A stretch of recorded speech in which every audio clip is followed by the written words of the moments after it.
You clicked on this video that's probably over an hour long. I don't want to waste your time, so I want to give you an overview of who I am and what I'm going to be talking about today, so you know what you're getting yourself into before you embark on this over an hour long contemplative journey with me. So I want to start off with saying that I'm not one of those people who are out here celebrating Charlie's death. I absolutely do not want to live in a world where one has to worry about being assassinated just for speaking their beliefs, just for standing up for what they believe in. I condemn the assassination, and the individual who committed the act needs to be locked up, like straight up. All of these people who are celebrating his death, I am a bit concerned about, but I'll also be straightforward and say here at the beginning, so that you know what my personal opinions are, is that Charlie Kirk was not a saint, and I believe the MAGA worldview he was perpetuating is a step backwards from where we want to go as a species. But what I am committed to talk about here today is the really big picture perspective of Charlie Kirk, the function that he served in the human collective. And I'm not necessarily going to talk much about Charlie Kirk as an individual. I'll talk a little bit about that, but I'm going to speak more about Charlie Kirk, more in the tone of how he was a conduit of this movement in the collective consciousness that we can call MAGA, that we can call conservatism, that we can call Christian nationalism. And I'm going to talk about the other movements in consciousness that butt up against this MAGA conservative movement and are contributing to the collective field being so polarized. And really, that's a key thing that I want to talk about today, the big picture perspective of the polarization of the current collective consciousness of humanity, because it's reaching a very, very concerning level.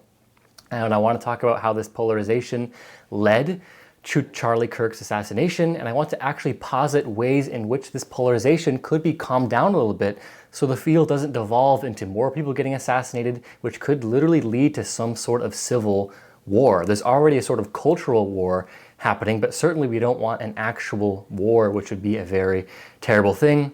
So I'll be talking a bit about the big picture perspective of that, but I'll also talk about how that polarization lives within you as an individual, the shadows that you might project onto the other side that might cause you to hate them or dehumanize them, because the reason that the field is so polarized is because individual people who come from a certain worldview, they react against other worldviews they deem as bad and harmful, and that leads to events like Charlie Kirk getting assassinated. And if the shadow was cleaned up a bit, if someone coming from a more liberal worldview was able to see and viscerally understand why Charlie Kirk and why people of the MAGA worldview see reality and have the beliefs that they do, then they might see the humanity within them more and more. They might stop viewing them as these bad, evil people, like many people I see online are saying, and there can be a greater shared common humanity amongst all of us, even while we can strongly disagree with and adamantly oppose beliefs that we disagree with and actions that we might find harmful.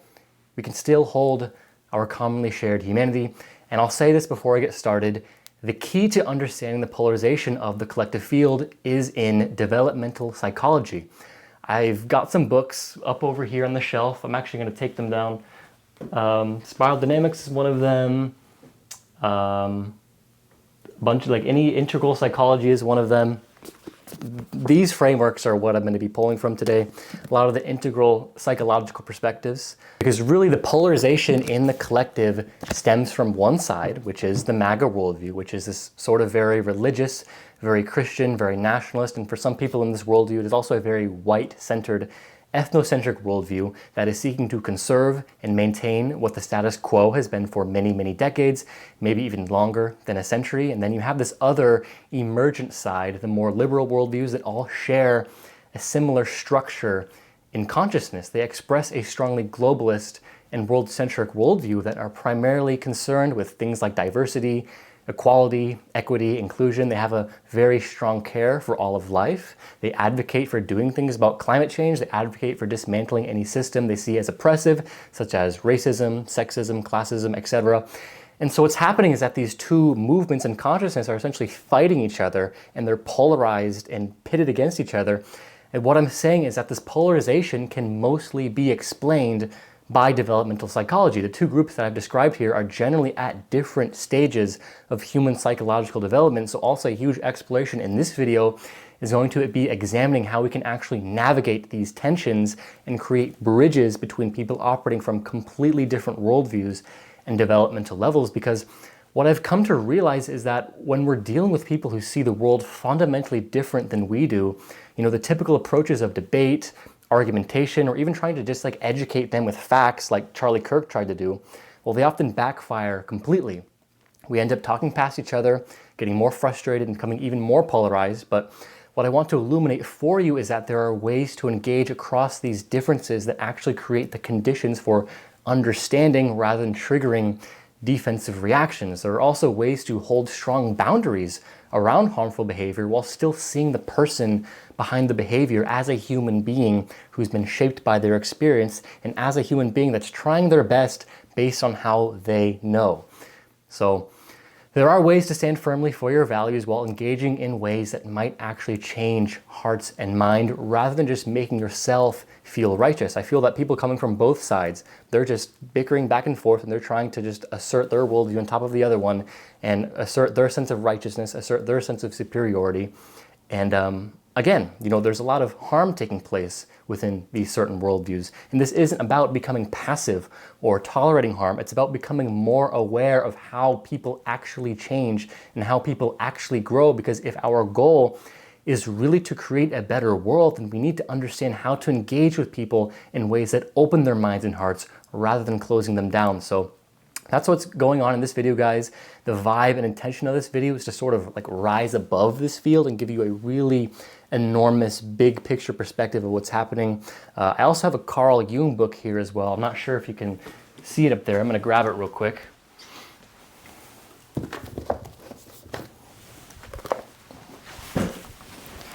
It's Jung's Map of the Soul. Yeah, I have a Carl Jung book here as well because, like I said, we'll be analyzing the shadows and the unconscious of each side. And like I said, I'll also be giving an invitation to you, the viewer, to examine your own shadow that may be at play in this dynamic, because I guarantee that we all have blind spots and reactive patterns that just aren't serving the bigger picture. We all have parts of ourselves that we've disowned and projected onto the other side.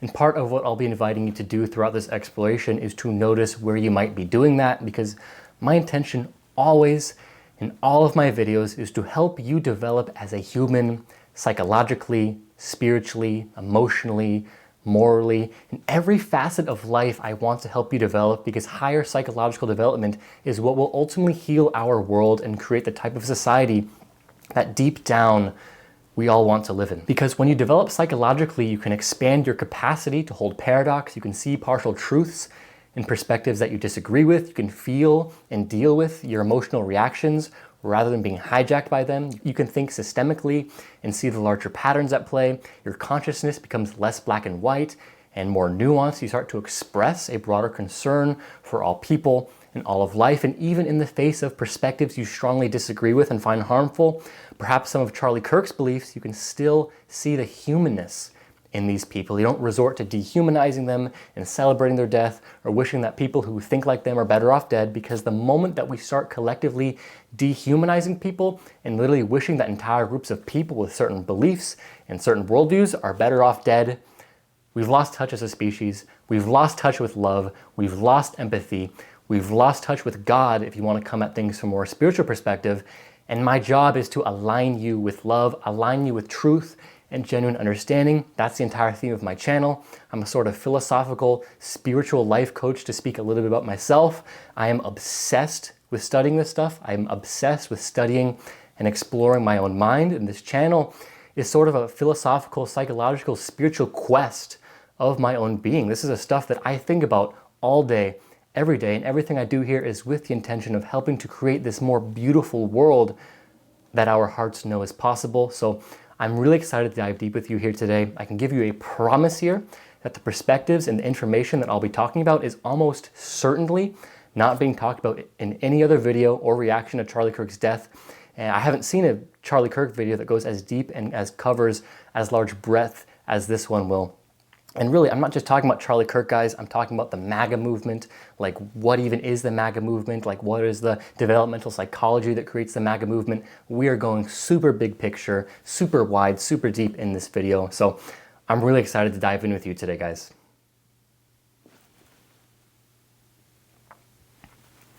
So I guess I'll start off this video with just describing what came up for me when I heard about the news of Charlie Kirk. And from there, we'll naturally segue into the psychology and the big picture perspectives, because This event really served as a sort of gateway into examining my own shadow and how I hold and view people who have different beliefs than me, beliefs that I might view as toxic, because I'll come out and say it now, I didn't really agree with the vast majority of Charlie Kirk's beliefs. I thought many of them perpetuated a lot of harm, actually, and even before Charlie Kirk's death, my friends and I, we would send memes about him to each other, and we would regularly talk about how a lot of the things he says are quite harmful. To name a few, the guy has openly said that abortion is worse than the Holocaust. He's said some pretty seemingly racist things, like he wouldn't trust a black pilot who's flying an airplane. He views homosexuality as an error that needs to be corrected. He said Martin Luther King Jr. was a bad man and that the Civil Rights Act of 1965 was a mistake.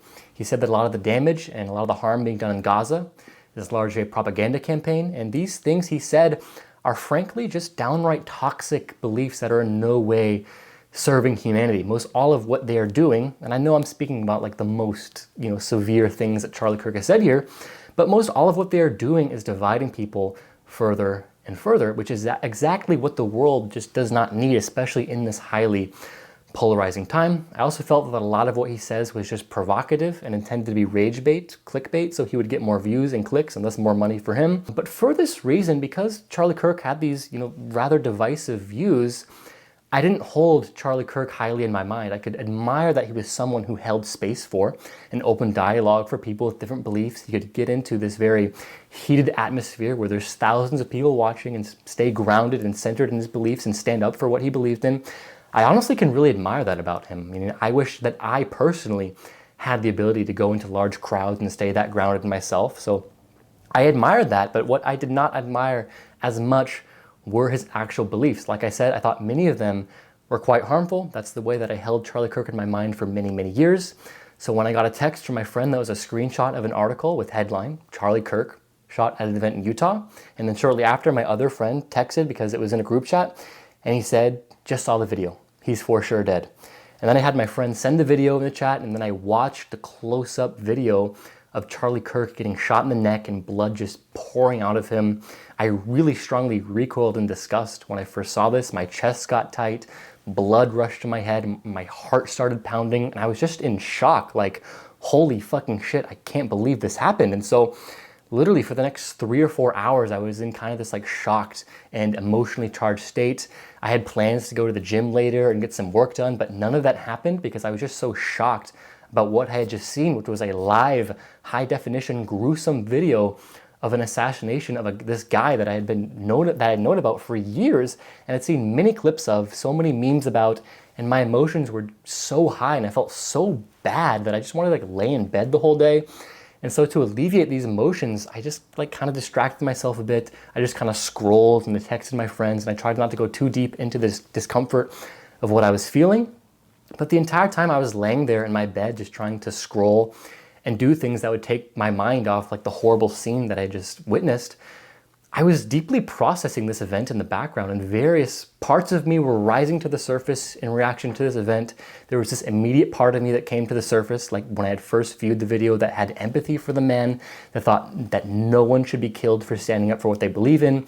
This part of me felt very deep empathy as well for Charlie's wife and kids who would now have to grow up with no father. And I felt empathy for those who had to witness the gruesome event as well. Immediately and loudly, my mind was like, this is crazy. This should not happen in an ideal world. Yet there was this other part of me that also came to the surface as well that said something like, well, actually, this is a good thing. Now Charlie can no longer indoctrinate millions of people into this sort of white Christian nationalist view that he holds. So yeah, I'm being honest and open here, and I'm saying that there was a part of me that arose into my awareness that thought maybe his death was a good thing. There was even a thought process that went something like, maybe this is a sacred thing. It's the collective consciousness saying, I don't want to inhabit this toxic, contracted reality anymore. We need to move on from this way of thinking and this worldview.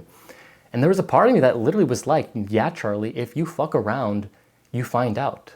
And again, for those who might be getting triggered by what I'm saying, this is just a very reactionary part of me that was brought into my awareness that doesn't truly represent how I really feel about the situation when I think about it in a more thoughtful, integrated, heart-centered, and loving way.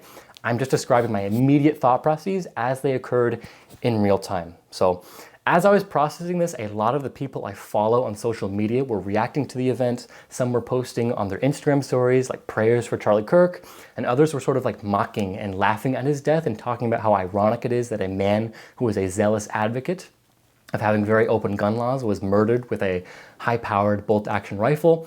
And I saw their perspective. I saw the profound irony in his death, and I even found myself like siding with these perspectives in a way. But as the days went on, I could not stop thinking about the event, and my mind was like running wild trying to process what happened. I was trying to harmonize the parts of me that had opposing perspectives about the event. I was trying to come to some sort of like philosophical resolution in my mind. And so clearly what I was trying to process and harmonize was the part of me that had a lot of empathy for the man and for his family, and also the part of me that just like fucking hated a lot of the rhetoric and the narratives that Charlie Kirk had spent his entire career spewing.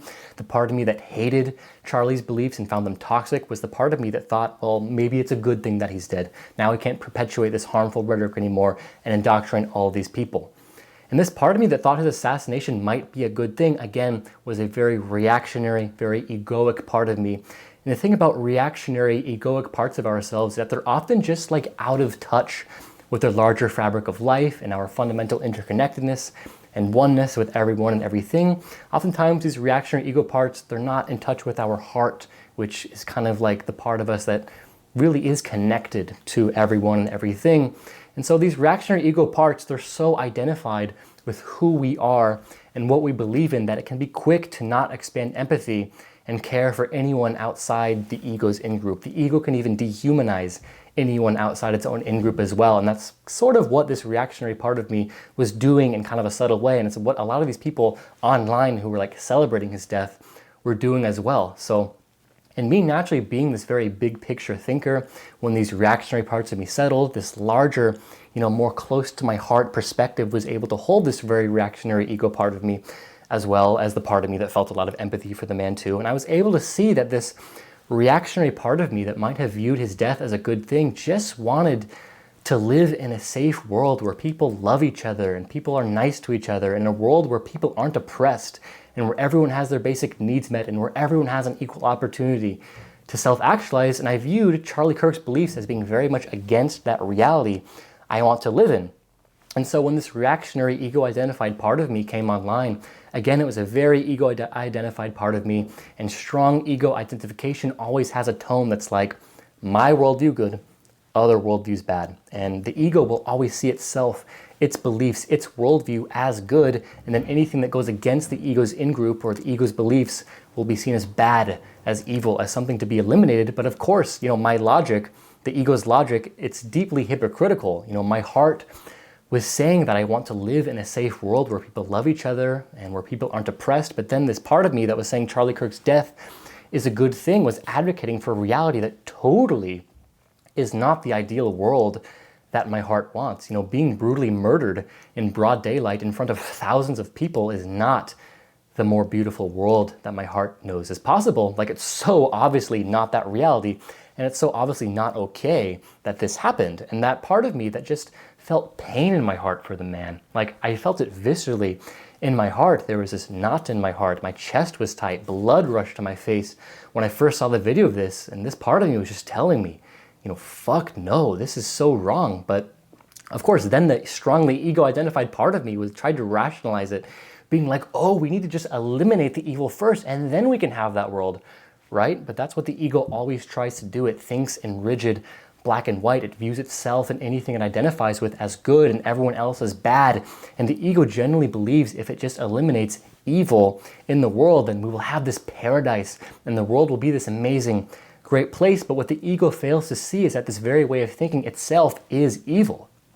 What evil actually is at its core is rigid separation consciousness. That's all evil is. Evil is being so hypnotized into the illusion of separation that you fail to see your oneness with all people and all things. And so the ego will think it's fighting evil, but will fail to recognize that it actually literally is the evil that it seeks to eliminate. And so every genocide, every war, every act of mass violence has been justified by people who genuinely believe they were eliminating evil to create a better world. The Nazis thought they were saving humanity by eliminating the bad people. Israel thinks they are making the world more holy by wiping Palestine and the Palestinian people off the map. This is what the ego always does. And so if I had ran with this strongly egoic part of me and let it consume me and actually genuinely celebrated Charlie Kirk's death like I saw so many people online doing, I would have become the exact same consciousness that I was supposedly opposing. I would have become someone who dehumanizes people, someone who thinks certain humans don't deserve to live, which goes directly against helping to create this more beautiful world that my heart knows is possible, which going against this would be to turn my back on my life's mission. Like, this informs everything that I do.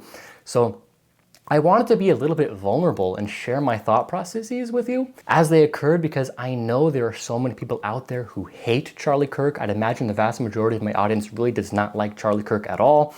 I wasn't fond of Charlie Kirk. I thought his beliefs were incredibly toxic, but I can't stand for his dehumanization and the celebrating of his death. And I wanted to be very honest and share a part of me, a very reactionary ego part of me that I'm sure a lot of you can relate with, that did dehumanize him a little bit. But of course, I saw that part of me as just a very reactionary shadow part of me, and I held space for it.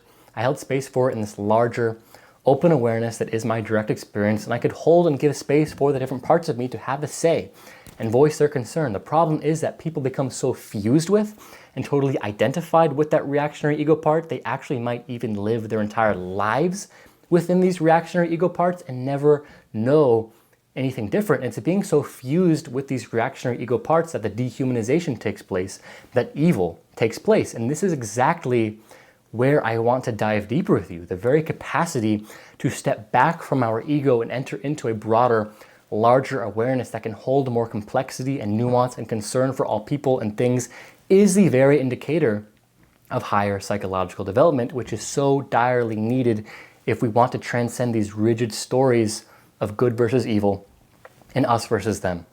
So now I'm going to get into the psychology and the developmental perspectives. So I showed you these books at the beginning. I'll bring them up again. Integral Theory, Spiral Dynamics, also reading Dr. Susan Cook-Greuter's research paper on the 9 stages of ego development also gets at what I'm saying here, and I'll quote from this research paper later on in the video. But what all these thinkers are doing is they essentially conducted a meta-analysis of human development and are examining the actual processes and structural changes in consciousness that occur as humans develop.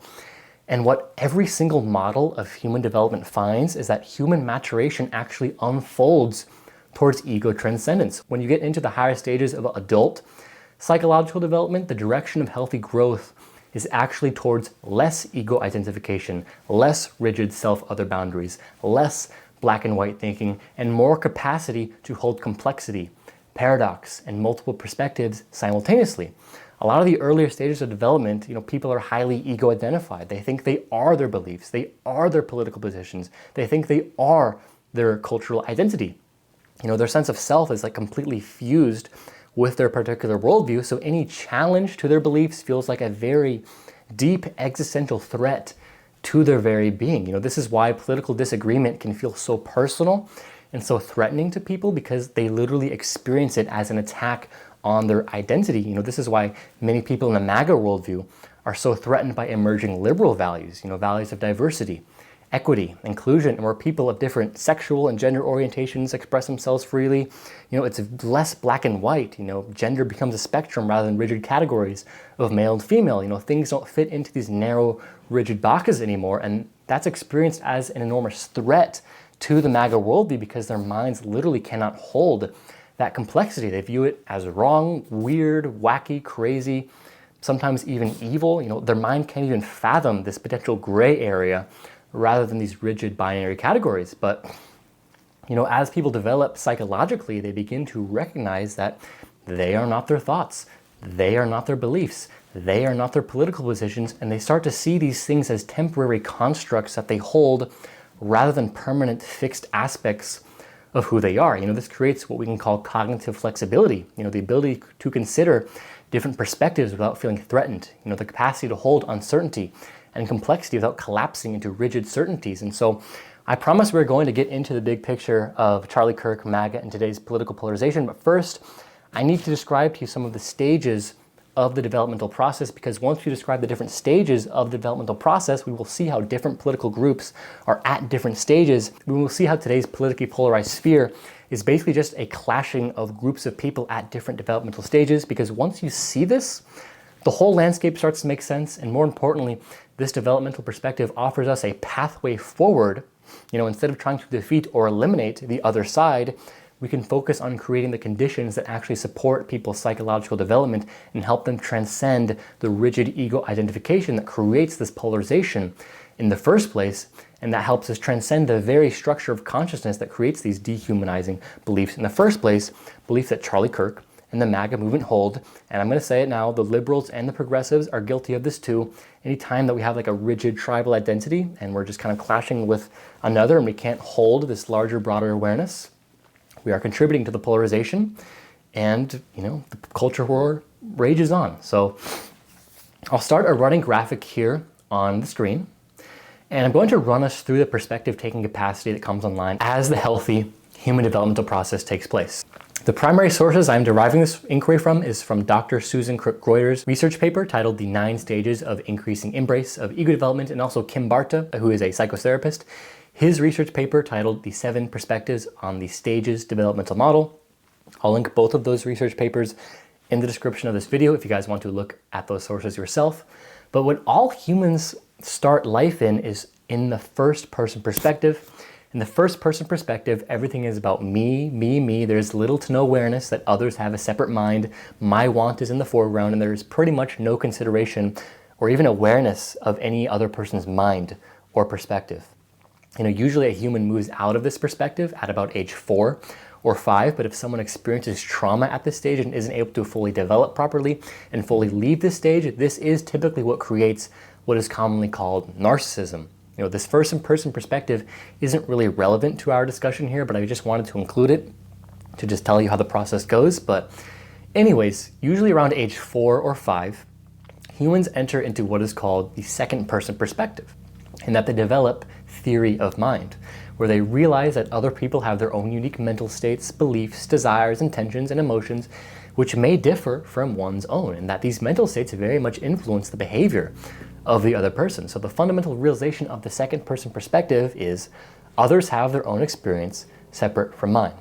And this opens up an entire new world for the individual, where life's primary orientation is no longer about I, me, and mine, and my immediate wants, but it's now about we and ours. And this opens up the entire domain of social life, as one's consciousness has moved from a primarily egocentric orientation to a primarily community or group-centric consciousness. And so what happens at this stage is that the individual sense of self becomes deeply fused with their group identity. They absorb the beliefs, the values, and the worldview of whatever community that they have been embedded in, their family, their religious group, their cultural environment, their peer group. This is what we might call the conformist stage of development. Children and adolescents at this stage are like sponges. They don't yet have the cognitive sophistication to critically evaluate the beliefs they're absorbing. They simply take on whatever worldview surrounds them, and they treat it as truth, as the absolute truth, as objective reality. And they often hold the beliefs, or they do hold the beliefs and the principles from their in-group as rigid, black and white, absolutist principles, and anyone outside the in-group or expressing anything different from the in-group will likely be seen as weird, crazy, delusional, wrong, and in the most extreme of cases, evil. Much of fundamentalist religion has been born from inside the second person perspective, but even outside of a religious context, remember when you were in like elementary school or middle school, you probably just absorbed the beliefs and attitudes of whatever social group that you belong to. The popular kids' opinions, or the church that you went to's opinions, or your parents' opinions probably really strongly became your opinions. You pretty much were just a sponge, and that was you operating from a second person perspective, and it was totally developmentally appropriate for that time in your life. And on the Cook-Greuter model, the second person perspective roughly correlates to the conformist stage of development, where one's consciousness becomes oriented around gaining approval and acceptance within a particular group or community. So in this stage, one's entire identity stems around being like a good Christian, or a patriot, or a conservative, or a liberal, or a good student, or whatever it is, whatever this group that they are embedded wants of them, and they become that, and that becomes their identity. So In spiral dynamics terms, the second person perspective roughly correlates to stage blue, where an individual's primary orientation is essentially, there's one right way to live, and it is my in-group's way of living, and everyone should follow it. Again, you can see a very conformist stage of development. Now, many people who live in poverty or just live in regions without access to quality education will stay at this level of development for their entire life. But at least in the more developed world, where there is decent education, typically people move beyond the second person perspective into the third person perspective during adolescence, like middle to late adolescence, where they develop the capacity to step outside their immediate group and they can observe themselves and social dynamics from a more detached, logical, rational, and analytical viewpoint. This is a huge milestone in development because this allows for a more clear information gathering that helps us navigate the world that we actually live in, not the world that we want to live in, which is the first person perspective, and not the world that we believe we live in, which is the second person perspective. We can now see the world we actually live in. So naturally, things like science, logic, and rationality take a strong hold here, because the whole point of science is to view things objectively as they really are, not simply what we want to believe. The third person perspective is concerned with the facts and what is real and true and actual, and this perspective gains access to a more eagle eye sort of view towards life. This allows for greater self-authorship in life, where one can strategize and set goals according to their unique interests, not simply what their second person perspective in-group wanted of them. And this third person perspective is incredibly powerful. It's what drives scientific breakthroughs, technological innovation, a lot of entrepreneurial success, and individual accomplishment. People at this stage can analyze systems, they can spot opportunities, and they can navigate complex social and economic structures with skill and precision. They can see other worldviews and critique them as being irrational, false, and unscientific with far greater precision and sophistication than the second perspective could. In the Cook-Reuter model, this third-person perspective roughly correlates to the achiever stage of development, and in spiral dynamics terms, this is stage orange. Accessing this third-person perspective is a huge milestone in development, but a crucial blind spot still exists at this stage. While one can analyze and critique others' worldviews, they typically have a very limited ability to turn that awareness towards their own core beliefs and worldview, and so they will still operate with the assumption that their particular way of organizing reality represents objective, absolute truth. And this is where I want to jump in and talk about Charlie Kirk and the MAGA movement as a whole. A major talking point with people like Charlie Kirk and other conservative media people such as Ben Shapiro or Steven Crowder is that they always emphasize this notion of facts over feelings. They always say this. They always assume that they are being these objective, rational people. Any debate that you watch Charlie Kirk in, he will always come equipped with an array of facts that he employs in his debates to back up his views. But the thing is, I've never found Charlie Kirk and these conservative media people to be truly objective and rational. They'll cite some facts, but then shortly later they'll go on a rant about their religious beliefs. In many instances, Charlie Kirk has zealously and rigidly imposed these beliefs. He's gone on some anti-LGBTQ plus rants citing religious scripture. He's called transgender people at one point a throbbing middle finger to God, which these rants are just downright toxic, and they're not objective and they're not rational in the slightest. So how I primarily see Charlie Kirk and these other conservative media people like Ben Shapiro too is that they're primarily operating from the second person perspective in a lot of ways, from that more conformist stage blue level of development. And sometimes they'll use third person cognition, citing facts and rationality, but these facts are usually employed to back up the beliefs and the conclusions that they've already come to, which in Charlie Kirk's worldview was to support the causes of his own in-group, which is the Christian group, the conservative group, I would say in a lot of instances, white people group. And so this is where Charlie Kirk and the MAGA movement as a whole is at, primarily rooted in the second person perspective with some third person cognition capacities that primarily get employed to uphold the values of their in-group. They're not being truly objective and truly rational. So the MAGA worldview, well, they can analyze these more liberal beliefs and they can explain them away as irrational or as indoctrination, even as academic indoctrination, like many conservative people say. But what they cannot do is they cannot turn that same awareness towards their own self and start to analyze all of the ways in which their worldview could be wrong or limited. That capacity is what is unlocked at the fourth person perspective. And it's in the fourth person perspective that one comes to realize that their own self was completely formulated by the culture in which they were raised. All of their thoughts, all of their feelings, all of their behaviors, all of their beliefs, all of their ways of socializing and relating to others were completely shaped by their culture and the environment in which they were raised. And so this realization ushers in the question of who really am I? What really is truth and what really is the right way to live? The sophistication of perspective taking is a level that most humans do not reach, but if someone lives in the more developed world, they can usually start to access this perspective taking capacity in their early to mid-20s. And I'll quote directly from Dr. Susan Cook-Reuter's research paper to give you a better view of what's happening here because she writes it so well. So she writes, "The fourth person perspective allows individuals to stand outside the system they grew up in and observe themselves in their cultural surround from a new altitude. From there, one gets a better view of the whole valley or plain below. One can look at the familiar status quo through a new lens and query of many of its tacit assumptions, values, and beliefs. At this stage of differentiation, individuals realize that all groups and societies see it as their mandate to mold the minds and hearts of their members. What's novel is that they can now perceive how much their values and worldviews have been influenced by the environments into which they were born, in which they were raised, and which they currently operate. Who we think we are depends on the historical context, geographic place, economic circumstances, education, the overall structure of the society, and many other factors that are a part of shaping us. We have far less control over being molded than we previously understood. Socialization, it turns out, is relentless and ongoing from the day we enter the world. It begins with the earliest inculcation of what is considered desirable thoughts, feelings, values, and behavior, and what is not. It continues through schooling and is reinforced at every moment via the media, commerce, and most subtly by the very nature of one's language and communication patterns." And so with this broader, more holistic view on things, and with the knowing that everyone is just a creation of their culture, and that they really don't have control over what environment they were raised in, and thus what their beliefs and what their worldview is, there's a much greater compassion and empathy that comes online for all people of the world. The fourth person perspective is truly world-centric, which is why the values that emerge at this stage are often very egalitarian and very concerned with the well-being of all people.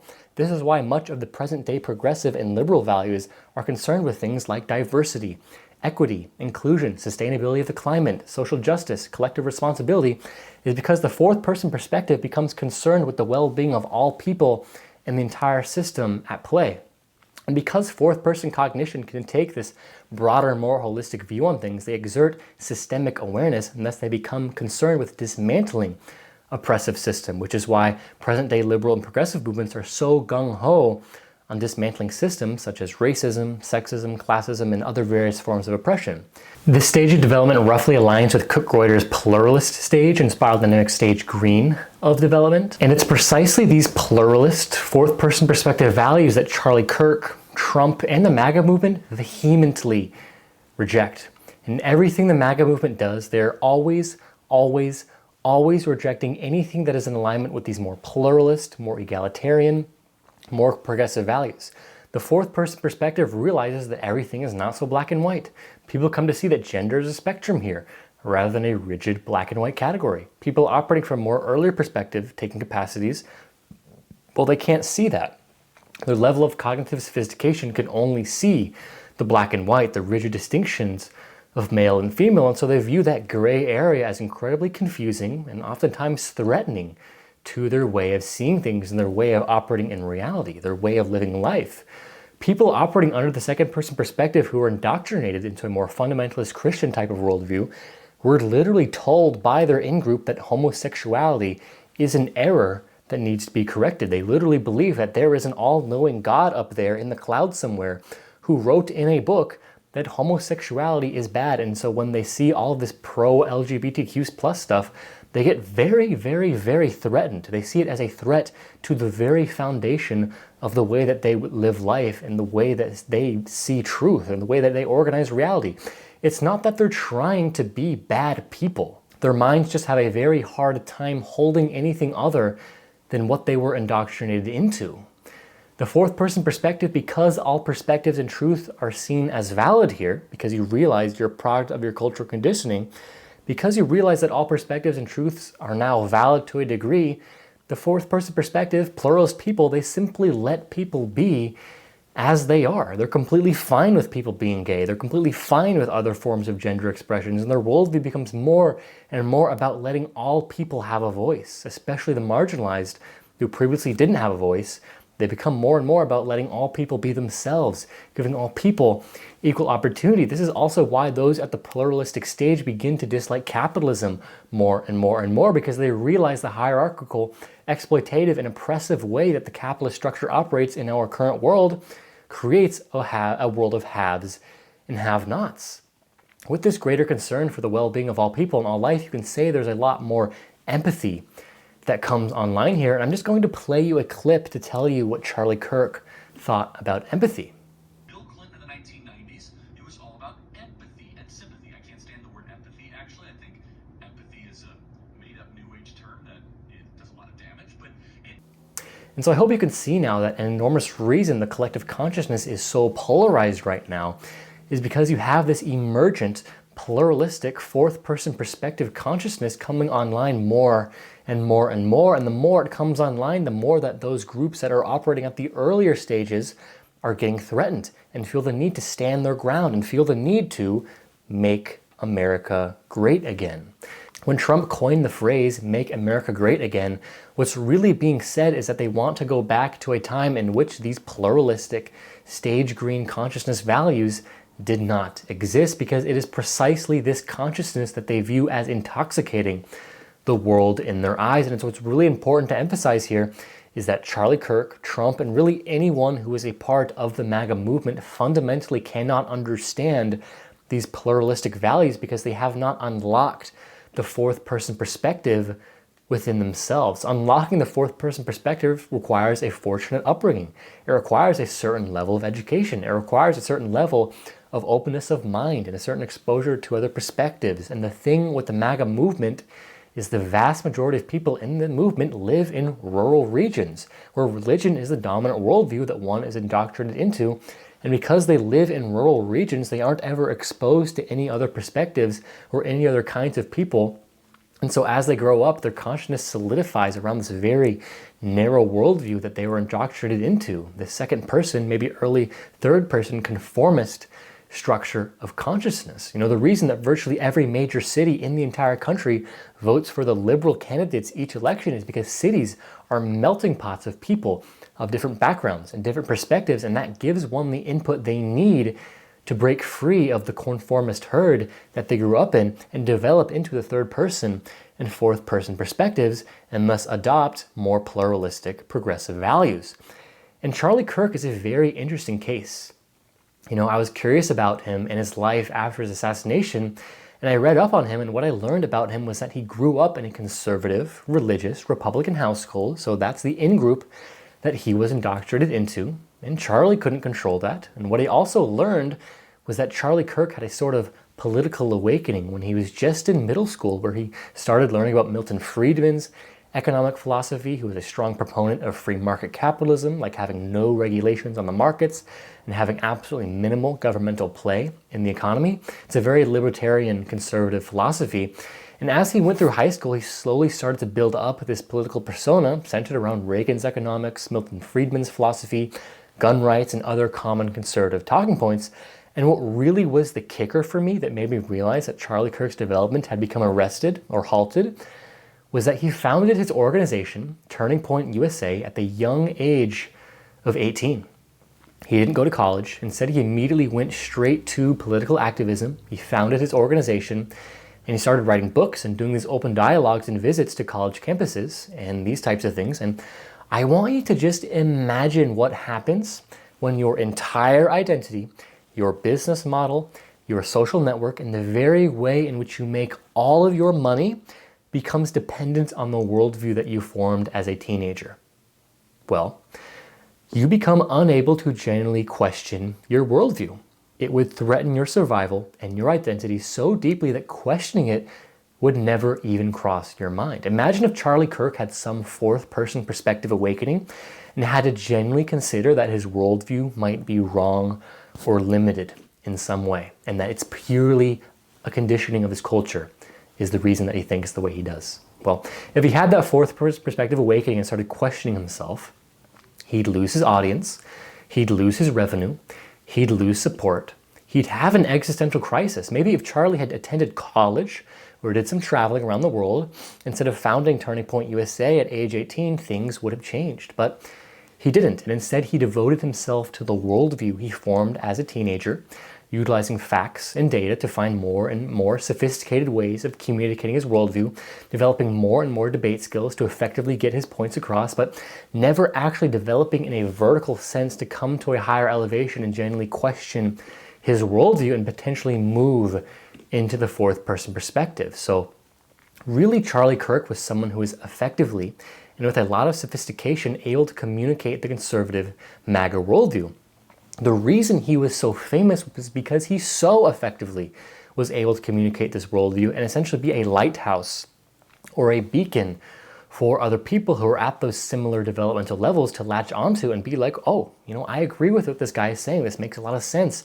And so much of the MAGA message, again, is that it is so anti-pluralistic values. It is so anti any value that often comes online with the movement into the fourth person perspective, that the whole slogan of this political movement, Make America Great Again, is referring to going back to a time where pluralistic stage green values do not exist. But the thing is, pluralistic stage green values are not going anywhere. In fact, it's more likely than not that more and more people will come to adopt them as more and more people come to inhabit the fourth person perspective. And generally, just as these values start to spread more and more and more, you don't have to be at the fourth person perspective to have these values. Many people aren't. But anyways, the field is probably only going to become more and more polarized. Every time a new stage of consciousness comes online, all of the previous stages always end up backlashing against it. Think about how when rational and scientific values started to come online after the scientific revolution,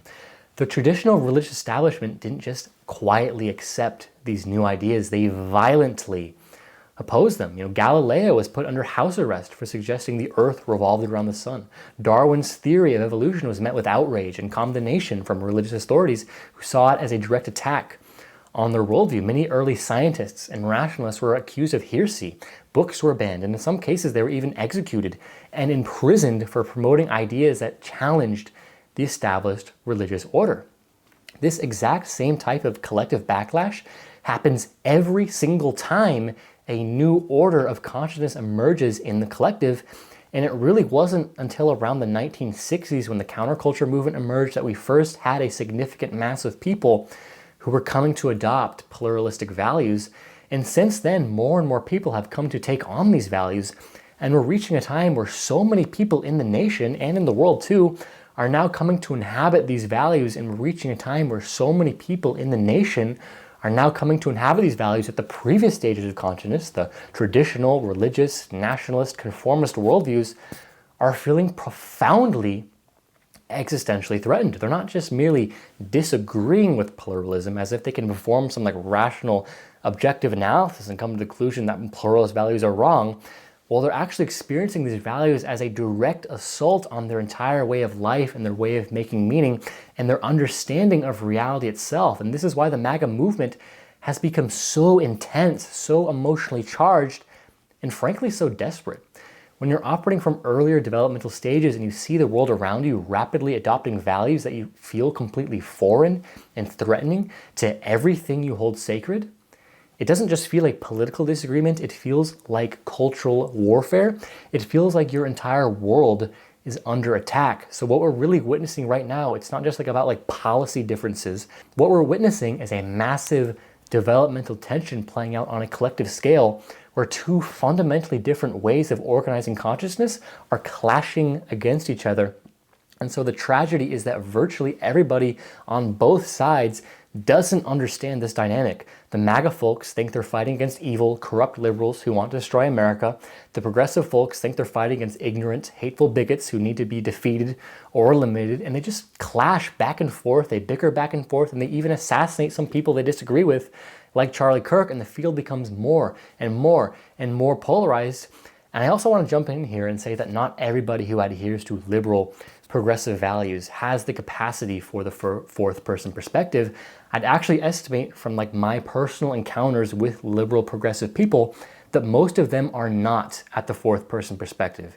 If you grew up in a liberal region like myself, I grew up in the San Francisco Bay Area of California, and there are few places in the world, maybe not a single place in the world, that is more liberal, progressive, and pluralistic than that. So I and many people who grew up in liberal regions, we actually get indoctrinated with pluralistic values. When we're at the second person conformist stage of development, we're actually getting spoon-fed pluralistic values, just like someone who grows up in a conservative religious household gets indoctrinated with traditional values. It's the same process. So what this means is that many people who actually hold progressive liberal viewpoints are actually operating from the same conformist black and white thinking as people in the MAGA movement. They're just conforming to a different set of beliefs. They haven't actually developed the cognitive capacity to see their own perspective as one possible way of organizing reality among many. They just absorbed whatever worldview was around them growing up, which happened to be pluralistic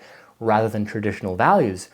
And this is why you see so many progressives who are just as rigid, just as intolerant, and just as quick to demonize anyone who disagrees with them as you see in conservative circles. They'll call anyone who questions their beliefs a fascist, a bigot, or evil, which is exactly the same psychological pattern as conservatives calling anyone who challenges their beliefs a communist, a degenerate, or evil, or ungodly, or whatever they say. Both groups are operating from what we might call tribal consciousness. They're just been born into different tribes. The liberal progressive tribe happens to have values that align with higher developmental stages, but many of the people holding those values haven't actually developed into the perspective taking capacity that those values actually represent. And this is exactly why we saw so many people celebrating Charlie Kirk's death. These weren't people operating from a high stage of consciousness. They were people operating from tribal structures of consciousness who saw the death of someone from the opposing tribe as a victory. And so when I mentioned earlier that there was a reactionary, egoic part of me that floated up into my awareness that was like, yeah, Charlie Kirk's death is a good thing. Now he can indoctrinate all these people. That actually was a younger ego state that was still living within me that had brought that into my awareness. It was an ego state that was more in the second person perspective, that was very identified with the worldview that I had been born into, that saw all the other worldviews as bad and evil. And whenever we get triggered or experience a lot of contraction, we can actually revert to those lower ego states and revert back to a second person perspective, part of us, when normally we are operating from a higher awareness. But I could see that that was just a part of me. It was just one part of many that was floating around in my awareness. And of course, there was the other part of me, the part of me that was very in touch with my heart, that was like, fuck no, this is so wrong. And I also want to jump in here and say that even the fourth person perspective has limitations and is contributing to a lot of polarization in the collective field, right? With the fourth person perspective, one comes to see that all perspectives are valid and that everyone's worldview has been shaped by their particular circumstances and conditioning. This creates genuine compassion and understanding for so many people. And there's the profound insight that truth is contextual rather than like a rigid absolute. But the fourth person perspective can fall into what philosopher Ken Wilber defines as aperspectival madness, which is a cognitive fallacy that emerges when the recognition of multiple valid perspectives becomes so extreme that it erases the capacity for any meaningful discrimination at all. And the thing is, it's impossible for a human being to operate under a purely relativistic reality, which, by the way, relativism basically is this idea that truth is completely a cultural construction, thus there is no absolute truth. But the thing is, for a human being to properly function, we need to make truth claims. We need to view things as true or as untrue in order to have values, in order to have beliefs, in order to form a worldview so that we know how to act and how to be a good human being in the world. And so while many pluralistic stage-green people operating under the fourth person perspective will maintain their intellectual commitment that all perspectives are valid, they inevitably still maintain preferences for their own worldview and still perpetuate the idea that their pluralistic values are the superior values and are the values that an ideal world needs to have. They'll be able to see and say things like, well, I understand that people in the MAGA worldview were shaped by their circumstances and their upbringing taught them to be that way. But simultaneously, they will also say things like, well, I just can't understand how anyone could have such lack of empathy, how someone could have such harmful views and have such a fear-based way of seeing the world. And so they will still subtly perpetuate their values as the superior ones and see the MAGA values as the wrong ones that need to be corrected, which still is creating this subtle form of tribalization, contributing to all of this polarization. But all right, guys, so I took a little bit of a break. Like my camera shut off earlier, and now I'm trying to backtrack and find out where I was.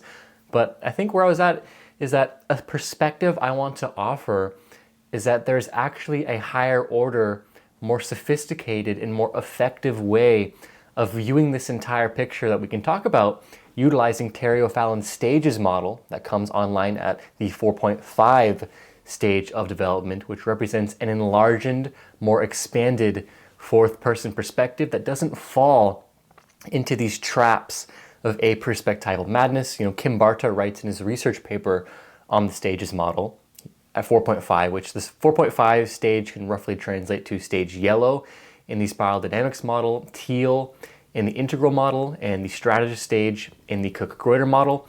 And at this 4.5 tier of consciousness, individuals, he writes, find our oneness in humanity itself and of the manifestations of human consciousness, where the me versus you and the we versus them breaks down into a larger we one. And so a key capacity that is unlocked at 4.5 is a deeper systemic vision of the entire web of all life, including the conflicting ego states that exist both within ourselves and within the human collective as well. What Dr. Susan Cook-Greuter has to say about this 4.5 stage of development is that this extreme relativism and aperspectival madness that can often consume the 4.0 stage of development, she writes, it changes into personal commitment and responsibility for creating one's own personal meaning. Individuals are now capable of rediscovering and owning parts of the self which have been previously disowned for being too confusing or too threatening. The shadow side of the self can be acknowledged to a greater degree, and therefore a new integration and wholeness is possible. So essentially what this means is that one can begin to observe that the thoughts, the impulses, issues, and capacities that we observe in others that one might see in the MAGA worldview, or really any worldview that one disagrees with or just finds harmful, they can see that that same structure of consciousness that creates that also exists within themselves. And this level of integration reveals something very crucial, in that every developmental stage lives within us, and each carries its own gifts, functional capacities, as well as limitations and distortions. When we can honestly examine our own psyche, we discover that the tribal loyalty we criticize in MAGA consciousness also lives within us when we become narrowly identified with our own in-group. The rigid thinking that we condemn in religious fundamentalists can also show up in some of our own intellectual certainties as well. And the fear-based reactions that we see in conservatives can also emerge in our own defensive responses when our own worldview is challenged. And in addition to recognize some of the shadows, you can also see some of the core functional capacities at each stage. And what's so valuable, like about the second person perspective, conformist stage blue level of development, is that it creates strong social cohesion and belonging. This development stuff loosely translates to Maslow's hierarchy of needs. And the second person perspective is when that need for social belongingness comes online, which is exactly what the second person perspective allows for. And what's so valuable about that stage of development is that it provides people clear moral guidelines, a clear sense of what is right and what is wrong, a clear identity anchor as they come to learn who they are within their own social group. And this stage of development is just great at spurring collective action and organizing people around the values that they hold sacred. And that's something that I've always admired in conservatives, even though I've never considered myself to be a conservative myself. Their communities are very tight-knit. They really look out for each other. There's strong family values there. There's a strong sense of belongingness that is really deeply fostered in these groups, which is something that I personally felt was missing a little bit where I grew up in California, at least like the bubble that I grew up in California. Of course, though, As we've talked about, there are a lot of limitations in this structure of consciousness, and that in-group care can quickly morph into vicious out-group rejection. The clear moral guidelines that provided stability cannot adapt to new information, and the collective action that builds strong communities can quickly turn into a mob mentality that persecutes anyone that doesn't conform. Again, these limitations and shadows exist within both the conservatives and the progressive liberal sides. It's important that we can see that. It is precisely this mechanism that is creating an incredible amount of polarization. And so the third person perspective also brings its own gifts to the picture as well. This is where you develop a greater degree of individual agency, allowing for truth self-authorship. You can step outside the in-group that you were born into and examine things from a more logical, rational, scientific viewpoint. You develop critical thinking skills that allows you to pick up on logical inconsistencies. And you can make strategic decisions that helps you create the life that you actually want, rather than just accepting the role that your community or your family wanted for you. Humanity benefited immensely from having a critical mass of people stepping into the third person perspective. It's what allowed us to transcend religious fundamentalism, which religious fundamentalism had caused a lot of problems. There had been like the Spanish Inquisition and just a lot of people killed in the name of just outlandish religious beliefs. So that's what allowed science to be born, technological breakthroughs to take place. And with these technological breakthroughs, we doubled the human lifespan. We transformed the entire planet. We created communication infrastructure that allows the entire species across the entire globe to be in constant communication. It's also this perspective-taking capacity that primarily allowed democracy to emerge, with democracy's emphasis on individual rights and individual agency. Lots of progress happens in development at the third person perspective, but again, there's shadows and there's limitations. In the third person perspective, we can become convinced that our rational, logical analysis is the one objective truth rather than just one way of organizing reality. For example, we can witness these conservative media people like Charlie Kirk and Ben Shapiro utilize facts to back up their worldview. Facts. But simultaneously, someone else can utilize some other facts to back up a different worldview that they might have. The facts, or rather the interpretation of the facts, are always unconsciously filtered through one's own cultural conditioning, which can lead to drastically differing interpretations of what the facts actually represent. And so both the conservatives and both the progressives and the liberals are kind of guilty of this. They can kind of cherry pick and utilize facts to communicate their preordained worldview and not to actually get to what the truth actually is. So the third person perspective cannot see that their entire sense of self, all of their thoughts, beliefs, motivations, and behaviors was implanted into them by culture.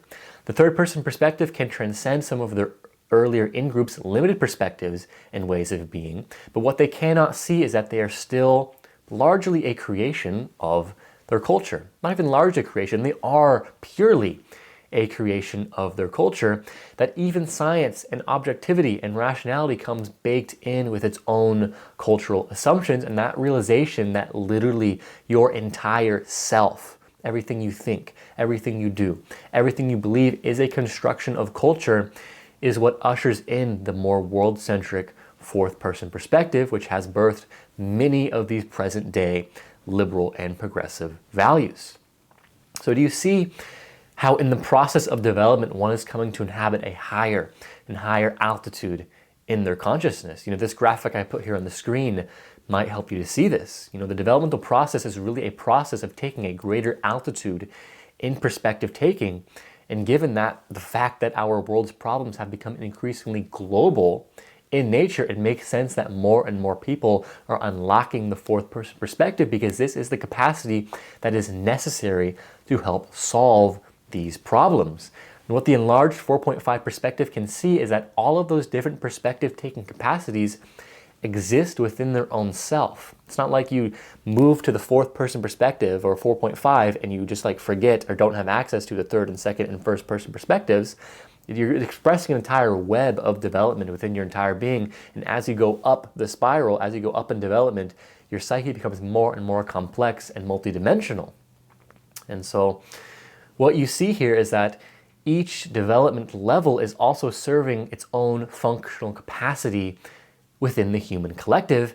And with this perspective, one can see that this political polarization that is taking place, it's not a battle between good and evil, or right versus wrong. It's simply developmental tension between groups who have a fundamentally different structure of consciousness and way of organizing reality. And this changes everything in how you should see and hold people in your mind. You know, when you recognize Charlie Kirk, or a lot of people in the MAGA movement, as someone operating from a fundamentally different developmental structure, rather than this like evil person spreading harmful ideas, just like something really shifts in your nervous system. You know, so many liberals and progressives, they always point fingers, they, you know, celebrate Charlie Kirk's death, they view MAGA as evil, but when you can see that they're just at a different structure of consciousness and they're trying their best based on how they know with the developmental toolkit that they have available, like I said, something really does shift in your nervous system. The contraction and reactivity that arises when you view him as a threat to everything you care about, it begins to soften. You can still strongly disagree with his positions. You can still see how his worldview creates real harm and real division in the world, but you're no longer carrying that energetic charge of viewing him as fundamentally other, as fundamentally bad or fundamentally evil. And so I want to play you this clip of Charlie Kirk speaking to a man who said gay people should not be a part of the conservative movement. Your way, what would you do with gay people in America? What would I do with them? Yeah, because they're not allowed in the conservative movement, so would you just kick them out anytime they show up at a Republican Party? If you were in charge, like what would you say? You can't be part of the Republican Party. If somebody's advocating for being openly homosexual, yeah, they should not be part of the conservative movement. So I just want to go through the list.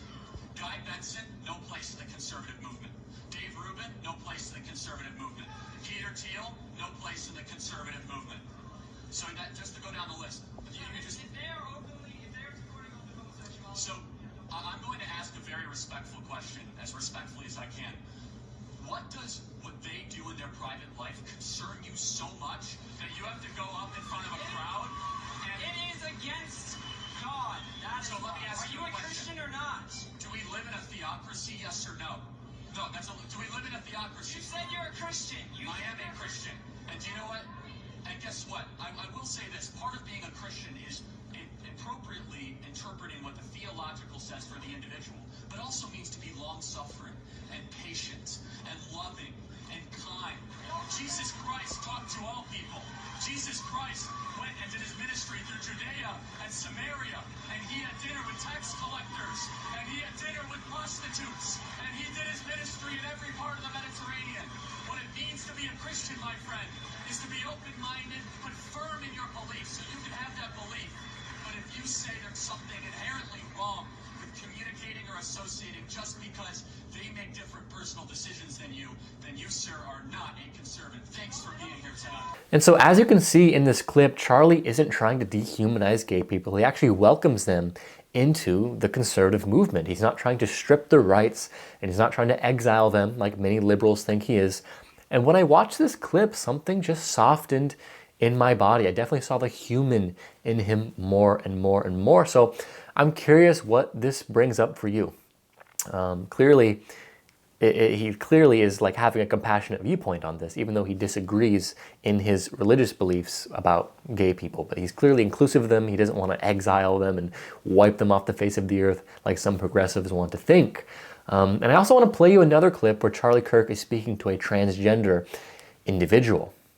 I just want to say I'm a transgender male. What age should kids be able to get things like hormone therapy? Because I don't know what's true, what's not. Tell me, are you comfortable telling me your story? I've known that since like 3rd grade, and I'm currently 19, almost 20. I've known basically since then. I didn't start going by like a different name until 7th and 8th grade. I just don't know like with the whole medical stuff, like what's true, what's not, what's helpful, because I've heard so many different opinions. First of all, thank you so much for that. No, of course. So I'm going to have an opinion that very few people will ever tell you, which is I want you to be very cautious putting drugs into your system in the pursuit of changing your body.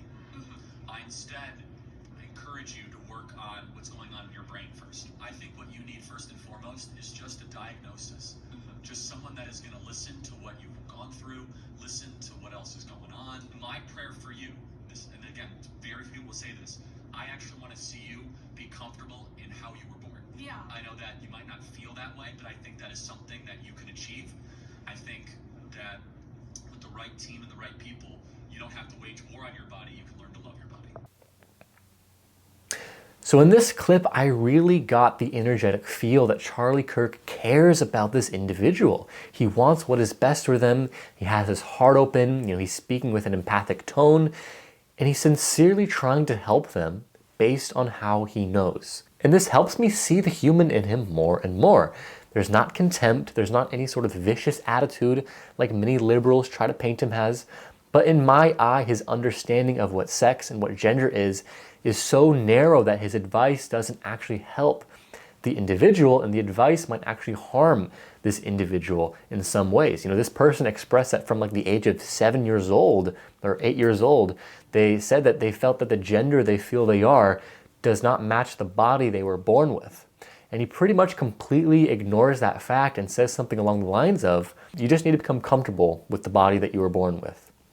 And the thing with most conservatives is that they fundamentally cannot see that sex and gender are two separate things. Transgenderism occurs when what the brain says does not match what the body is, when the individual's psychology does not match their biology. And so the reasons people get hormone supplementations and the reason that's called gender affirming care is because it's a means to affirm the identity of what the individual feels that they are. And this individual in the clip expressed that from a very young age, they felt they were a different gender than the one that is commonly associated with the sex they were born with. And in Charlie Kirk's advice, he pretty much just denies that reality. But still, I played that clip because I wanted to show the energy that Charlie really cared. His tone was open and empathic, but because his perspective-taking capacity is too narrow, he actually gives advice that I believe is a little bit harmful to the individual. It doesn't affirm their identity, which is different than the sex that they were born into. And I want to use this point to highlight the fundamental point that I'm trying to make here, is that people of the MAGA worldview aren't these harmful, bad, evil people like so many liberals and progressives might say. Rather, they're just individuals who are operating from a fundamentally more narrow, contracted, and rigid way of organizing reality, and that's not really their fault per se. I'd love to sit here and tell you that no matter what circumstances and no matter what geographic location that I was born into, that I could reach this higher perspective-taking capacity and be able to spray you with all this complexity and nuance that I'm doing here today with this video. But that's simply not the case. The reality is that if I was born into a highly conservative rural region, I was born into a very Christian family, I'd probably be someone more like Charlie Kirk than someone who I am right now. I'm only who I am right now because I was raised in a culture with stage green pluralistic values that naturally takes people to the fourth person perspective and beyond. I was born into a very liberal, progressive family, to pretty decent economic circumstances, and also I was born to intelligent parents who value education very highly. That's the reason I am who I am today. I've been dealt pretty fortunate cards, and the reason other people are who they are is primarily because of the circumstances that they were born into, and it just so happens that someone raised in a rural, highly religious community with very limited exposure to different ways of being and seeing the world don't get the type of input that someone born into a cosmopolitan, pluralistic environment does. And so I want to give you a little exercise to undertake, and I want you to start noticing love, care, and compassion amongst those whose worldviews you strongly disagree with. I probably doubt there's any strongly MAGA people still watching this video. I've deconstructed the entire foundation of their worldview by now, and there's probably a good chance that any MAGA people probably got threatened and clicked out by now. So for this exercise, I want you to actually notice love, care, and compassion expressed by MAGA people. That clip I played from Charlie Kirk is an example. He clearly had a very open and a very empathic tone. He clearly was really trying to help this person. I want you to look for other examples of that. Because We are all beings of love. We all try to be the best people we can be. We all want to help people. We all want to uphold the truths that we believe in. We all want to create a better world that's in accordance to what we believe.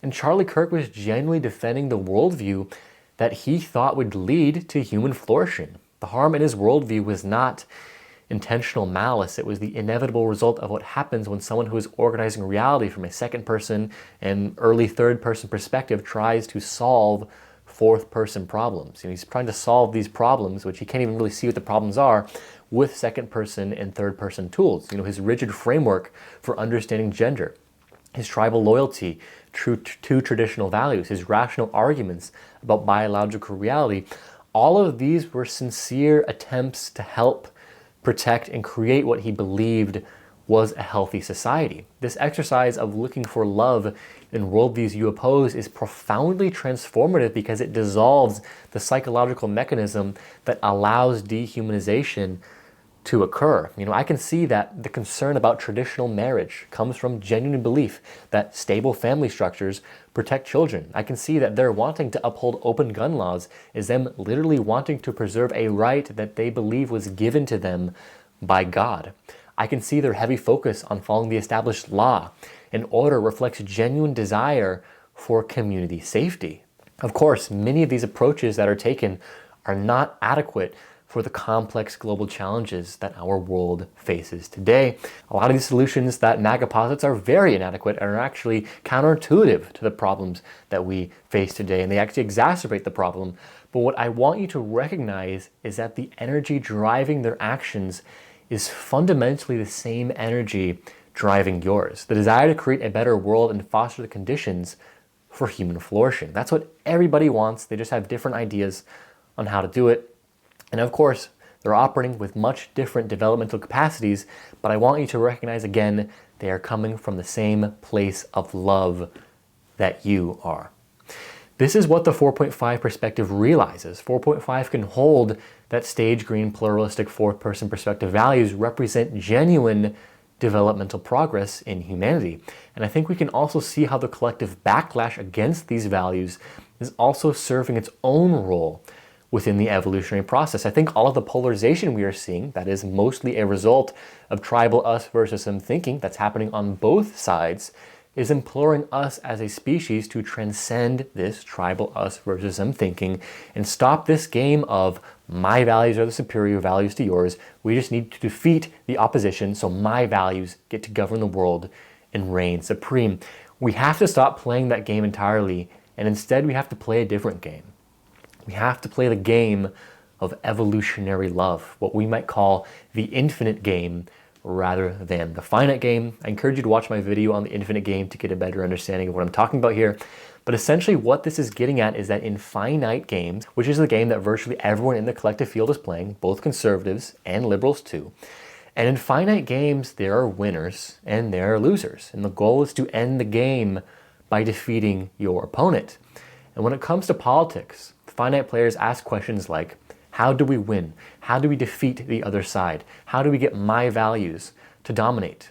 This finite game playing mindset is the energy behind trying to shame MAGA consciousness into submission to liberal values. Celebrating Charlie Kirk's death is a result of finite game playing, or attempting to eliminate conservative voices from platforms and institutions. It's based on the assumption that if we can just defeat the bad consciousness, then the good consciousness can finally create the world that we want. But the infinite game player plays an entirely different game.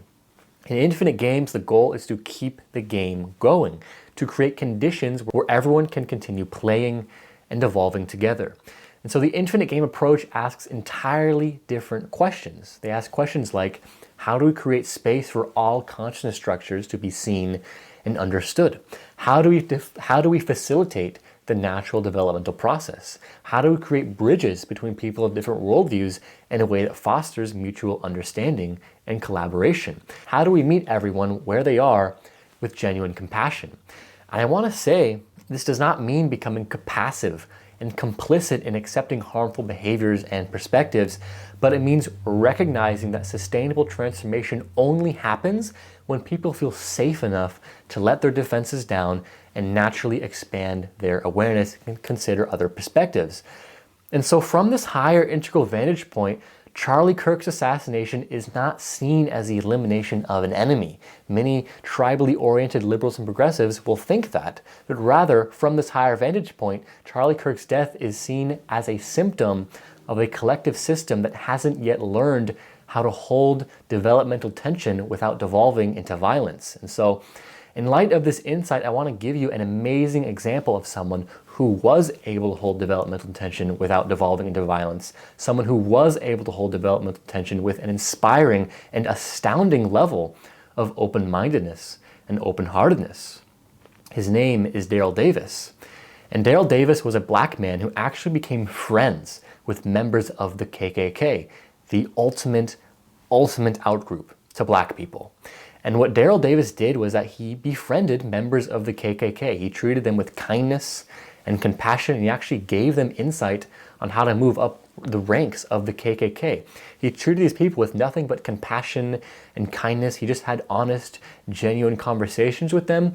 And eventually, for the KKK members that he became friends with, his kindness created such a profound level of cognitive dissonance within them that they actually left the KKK and even gave Daryl Davis their robes as sort of like a token or as a trophy of the renunciation. Because, right, the entire KKK ideology revolves around this belief that white people are superior and that black people are inferior. And when these people witnessed a black man be very intelligent, be very kind and compassionate and loving and accepting of them, it got to a point where their minds simply could not hold the contradiction anymore, and they actually ceased to be white supremacists because of this. Daryl Davis did this with over 200 people from the research that I conducted online. Just a quick Google search. He did this with over 200 people. And just imagine the type of ripple effect that that has on the world. Imagine if you had like an army of like 300 Daryl Davises doing that, each doing it to 200 different white supremacists. That would have a crazy impact on the collective.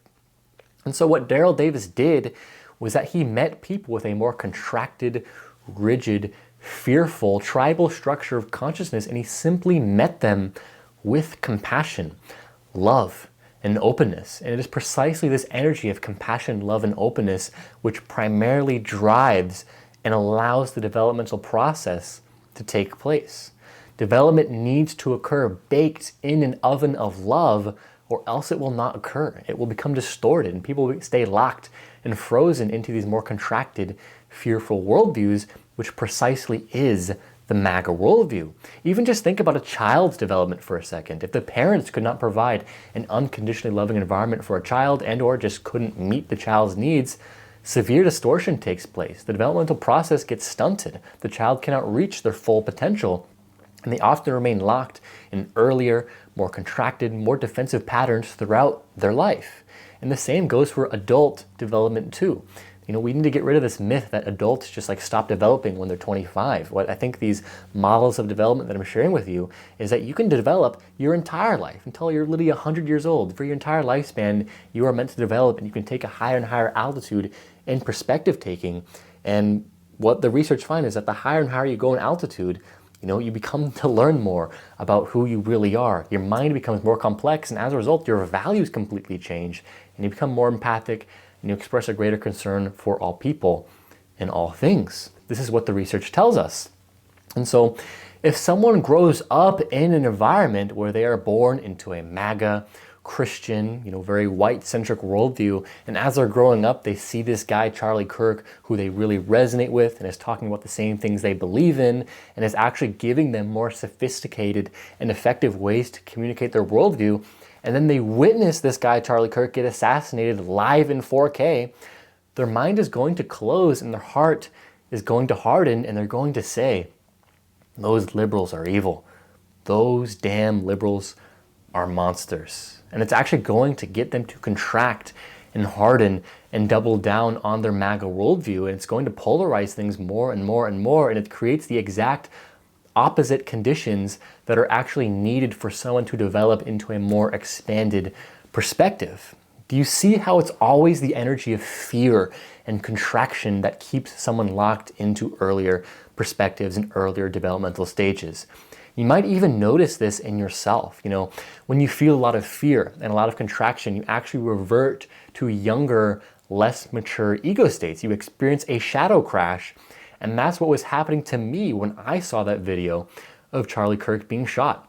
In that moment of shock and contraction, and also in witnessing what many people were saying online about his death, I didn't access my more mature, integrated capacities in those moments. I reverted to earlier developmental patterns. The part of me that thought his death might be beneficial was operating from a younger ego state that was still heavily identified with tribal thinking and rational calculation about removing bad consciousness, that was divorced from heart-centered awareness. And that's how trauma, fear, and contraction works. They collapse our consciousness back into survival mode.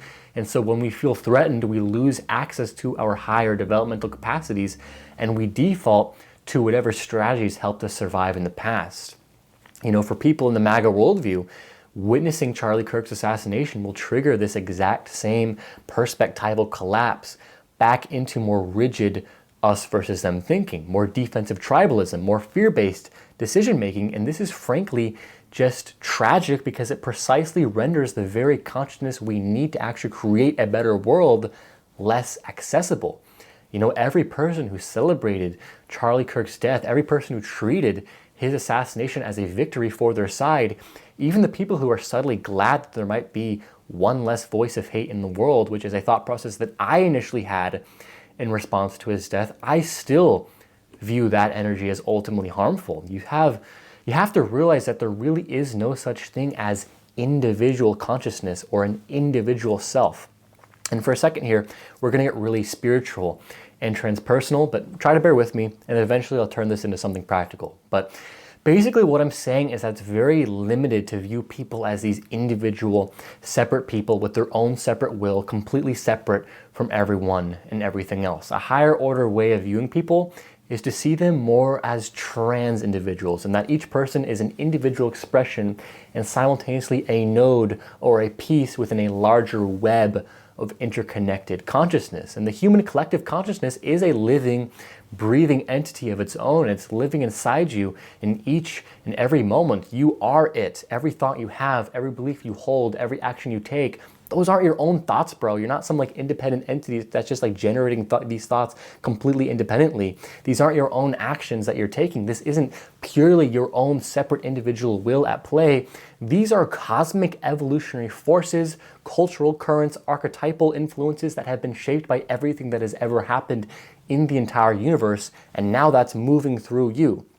You watching this have just so happened to have been born into a human body who probably, I'm going to guess, was raised in a relatively progressive, educated environment, maybe urban or suburban, and probably exposed to diverse perspectives, maybe with access to higher education. And that's not because you're inherently more enlightened or morally superior than someone born into a rural, conservative, religious household. It's because this human incarnation you're currently living happens to be at a particular inflection point where these particular evolutionary currents that have been playing out through all of human history are manifesting through you as progressive values, as developmental psychology, as fourth person perspective stuff.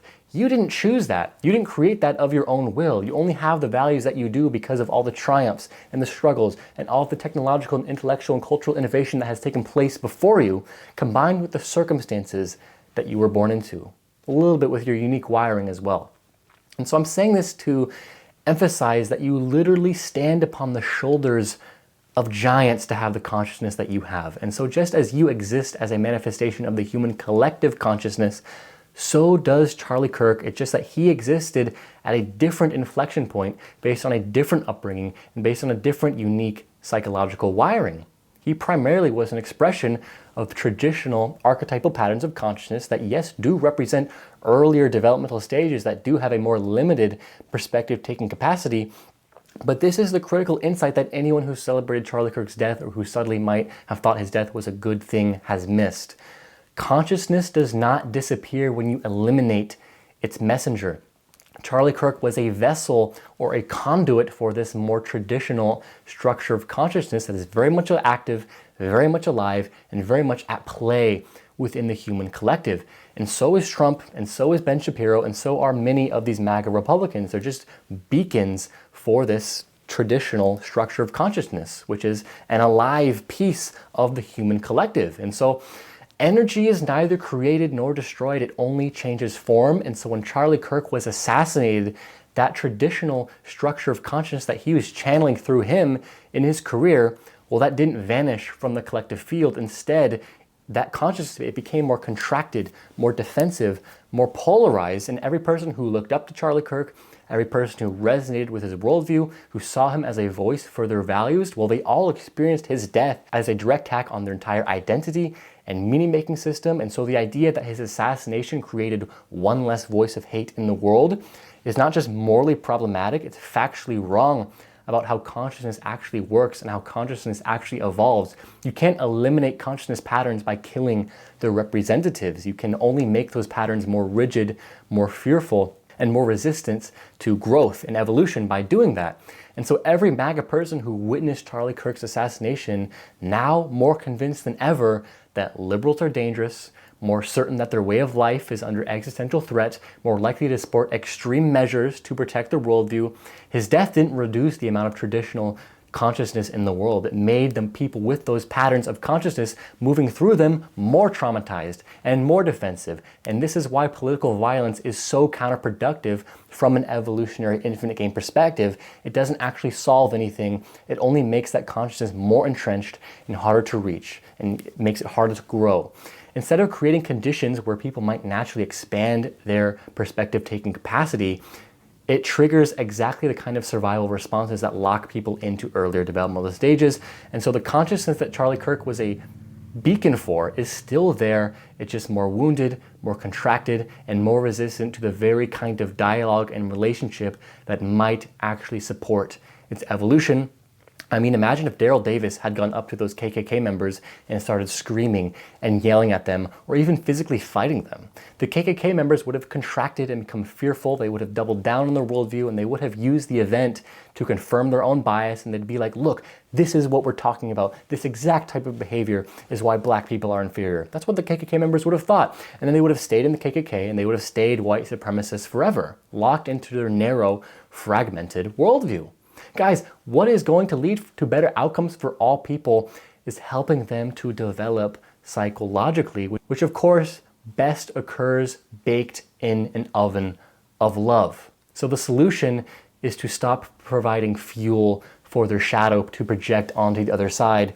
And when you meet people with opposing worldviews in the way that Daryl Davis did, with an energy of kindness and openness and compassion, there is simply no fuel for them to project that shadow onto, and the shadow dissolves in this open, spacious place of unconditional love. That's why the best therapists and the best coaches in the world are the ones that are able to hold this unconditionally loving space for their clients, because it provides the nurturing environment the person actually needs to work through their trauma, their distortions, their shadow, and whatever issues they are facing in their life, and thus reach higher levels of development. That's what therapy and coaching is intended to do. And so I also want to reiterate that meeting people with this open energy of compassion doesn't mean that you become passive and you just tolerate whatever harmful things someone may be doing. It doesn't mean you just go with and accept whatever divisive and fragmented beliefs that someone like Charlie Kirk spoke on a daily basis.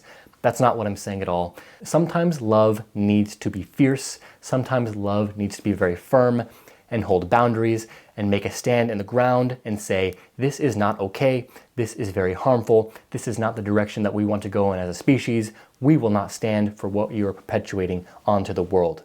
You can go and protest, you can strongly oppose harmful policies and legislations, you can do what needs to be done to protect people from harm, but you can do all of this from a place of being deeply heart-opened, deeply attuned to the common humanity among us all, because the moment we start dehumanizing, the moment we think other people would be better off dead, and again, people represent clusters of collective consciousness, the moment we say that needs to be eliminated, that needs to be eradicated from the world, we've lost touch.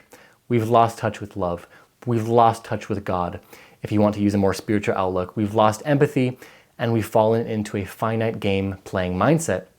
So really the whole reason I created this video, which by now it's the longest video I've ever created, is to spark awareness to your own psychological patterns, specifically to your own shadow. I'd imagine that there's a good chance that many people watching this video have their own version of that reactive part that thought Charlie Kirk's death might be beneficial. Maybe it doesn't show up as celebrating political assassination, but it shows up in subtle ways. You know, the secret satisfaction when someone you disagree with gets canceled, the righteous pleasure when a conservative politician faces a scandal, the way you might share articles that mock or humiliate people whose worldviews you find abhorrent. And the shadow can be very subtle. Consciously, you believe in compassion and human dignity and creating a better world, but unconsciously, there's often a part that's still playing the finite game, trying to eliminate bad consciousness, feeling superior about your liberal, progressive values rather than humble about the conditions that made them possible for you. I'm simply inviting you into brutally honest self-examination. When you encounter content from people like Charlie Kirk or other MAGA voices, what actually happens in your body? Do you feel genuine compassion for them, or do you feel contempt? When you engage in political discussions, are you truly trying to understand and bridge differences, or are you subtly trying to prove your intellectual and moral superiority? This consciousness has a rippling effect. Your individual consciousness has a rippling effect, and that's why you need to clean it up. And so every moment you engage in these shadow patterns, the dehumanization, the intellectual arrogance, the secret pleasure to the opposition suffering, you're contributing to the very consciousness field that makes political violence possible. And I'm projecting a lot here as I say these things. I have been guilty of all of these things. I still am. I can think of countless examples in my videos where I've subtly perpetuated this same exact energy I'm talking about. And this whole Charlie Kirk assassination event really opened me up. I was aware of a lot of the reactive parts that surfaced in response, parts that thought his death might have been a good thing. And these parts had a very convincing logic to them. These parts said, hey, there's one less voice of hate in the world now. Hey, this is one less person that can indoctrinate people into a white nationalist worldview. The logic here is very convincing, the logic that my ego is spinning. And I experienced a significant feud between this part of me and my heart. And my heart says that killing another human being simply for standing up for what they believe in is never okay. This reactive part of me even posted to my Instagram story something like, let's not remember Charlie Kirk as anybody other than someone who spread hate and divisiveness. And I said a few words about, how not great of a guy I thought Charlie was. And shortly after I posted that to my story, I felt weird. It felt a little bit wrong. It even got like a bunch of likes as well, but I deleted it after about 30 minutes because I just didn't like the energy that it put out. I felt that it might have subtly perpetuated, it might have been a good thing that he was killed, and that's not what I was trying to communicate. And I don't want to put out that contractive energy into the collective field. It only polarizes people more and more. And I want to play a different game entirely. And so I want to invite you again into honest examination of your own psychological patterns in shadow at play. Just as a practice, notice your immediate reactions when you encounter MAGA content or really any content that you disagree with. Notice the reaction in your body. Notice the stories that you start spinning. Notice your reaction to anything that you find threatening, that you find online. When you see a post from someone that's maybe emphasizing traditional gender roles, anti-LGBTQ plus stuff, maybe when you see posts denying climate change or supporting restrictive immigration policies, notice your reactions. Notice what your nervous system does. Notice what impulses you have.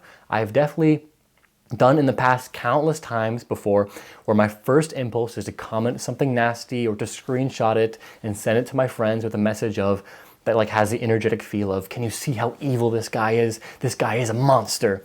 So instead of reactionarily engaging that pattern, try and stay open, try and stay curious and ask things like, how can we understand what's driving this person's worldview? What fear or genuine concern might be underneath this position? Again, this doesn't mean agreeing with or being complicit in harmful positions, but it means developing this muscle that can stay in an open-hearted energy and can engage your curiosity rather than reactionarily engaging your contempt and your shadow, because it is precisely this energetic field of open-hearted, spacious awareness is the field where all of these shadows and a lot of these projections can dissolve. This energetic field of open-hearted, spacious, expansive awareness is also the space where we can potentially create bridges of understanding on people of different worldviews. Let's just think of a practical example here. Let's say you're at a dinner party and someone starts talking about how woke ideology is destroying our schools, or something like these climate activists are just trying to control us. Instead of immediately launching into counter arguments or rolling your eyes when you hear something like this, you might just want to try something like, hey, it sounds like you're really concerned about maintaining freedom and protecting kids. Those things matter to me too. Help me understand what specific changes you've witnessed that worry you most. And that open, curious energy is very important, because if you come from this reactionary, contracted view, well, consciousness is contagious, and that will engage the other person's contraction, and then the potential bridge of understanding has been severed. It needs to be an open space for there to be a bridge of understanding. So let's say somebody says something like, this whole climate change thing is just a liberal hoax to control us. The climate's always been changing. It's natural. These so-called scientists are just making stuff up to get government funding. And then usually what most people's impulse to do in this situation would be to get reactive and get defensive and be like, you're wrong, climate change is real. And then they might go and cite some data that proves climate change is a real thing. And again, I think being aware of your energetic tone is so important, because if you get reactive and you get defensive, so will the other person. And I challenge you, when you're in these types of situations, to stay open and hold the spaciousness and acknowledge the positive underlying intention that the other person is expressing. Actually make them feel heard and actually make them feel understood. And so in this example, you could respond with something like, I can hear that you really don't want to be manipulated or have your freedoms taken away. That's something that I really deeply care about too. Nobody should have to just accept what they're told without questioning it.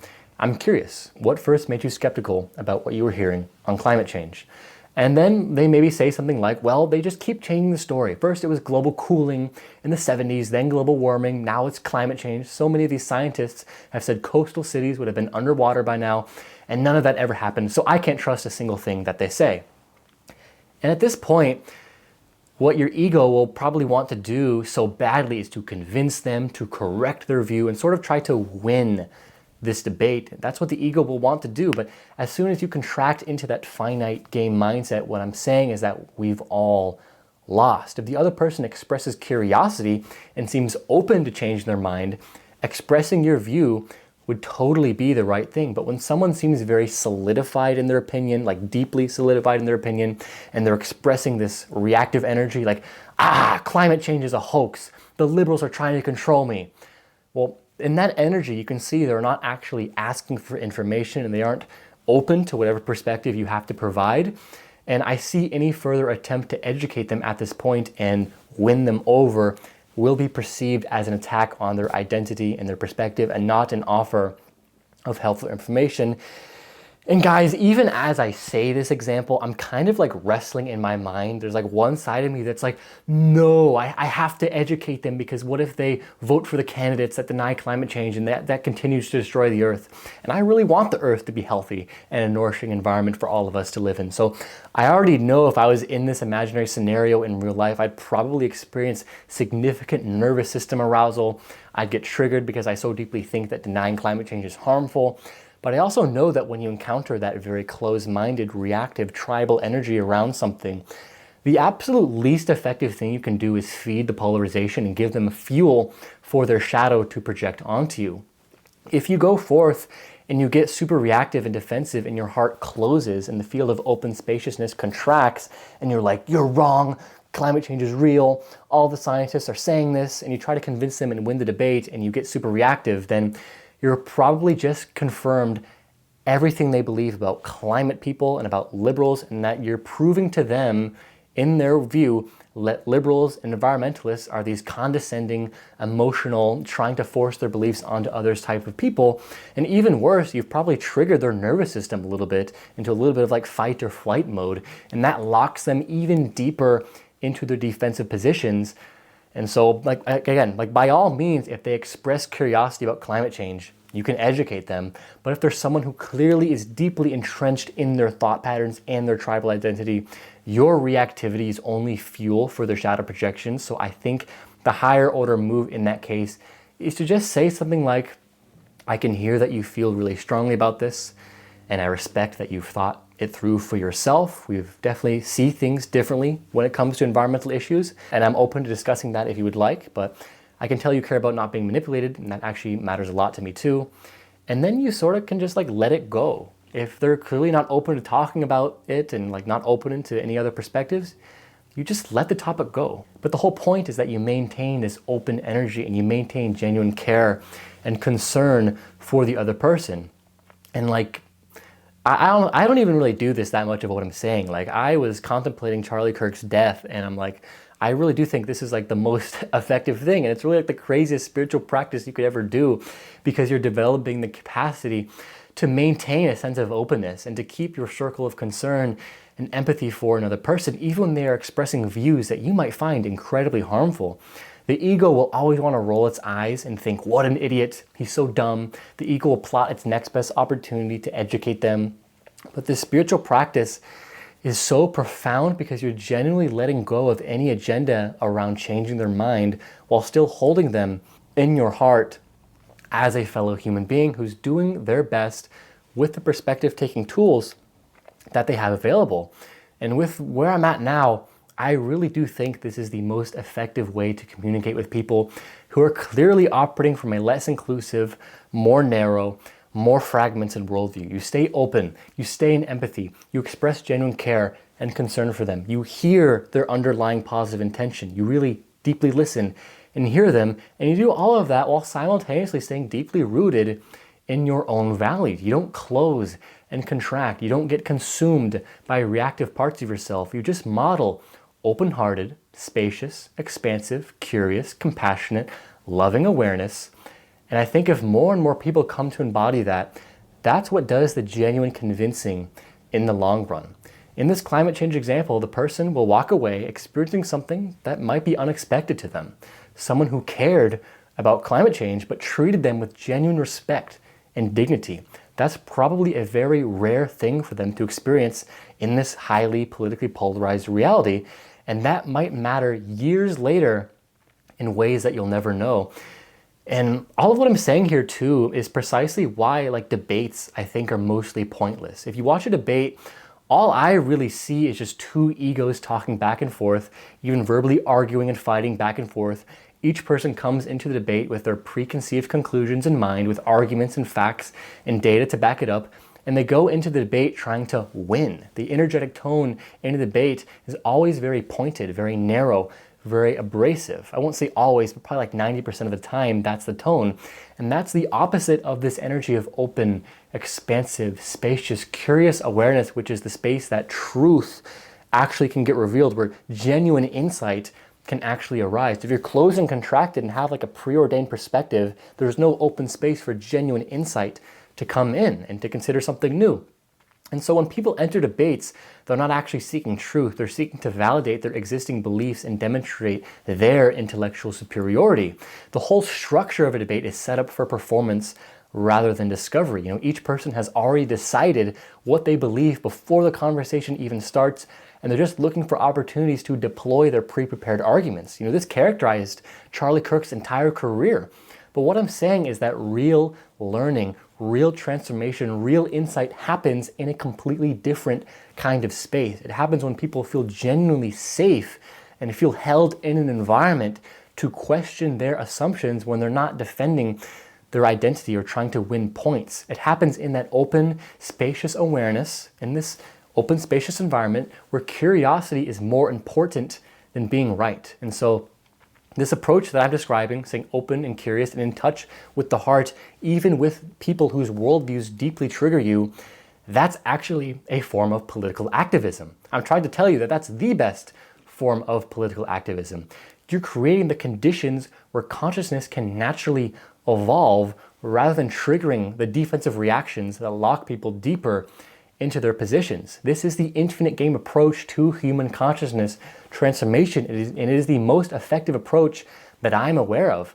And the real crux of it is that, again, you're not trying to win and defeat opposing worldviews. You're learning how to create and hold space and cultivate the energy of somebody who can help heat up the oven of the collective consciousness with unconditional love.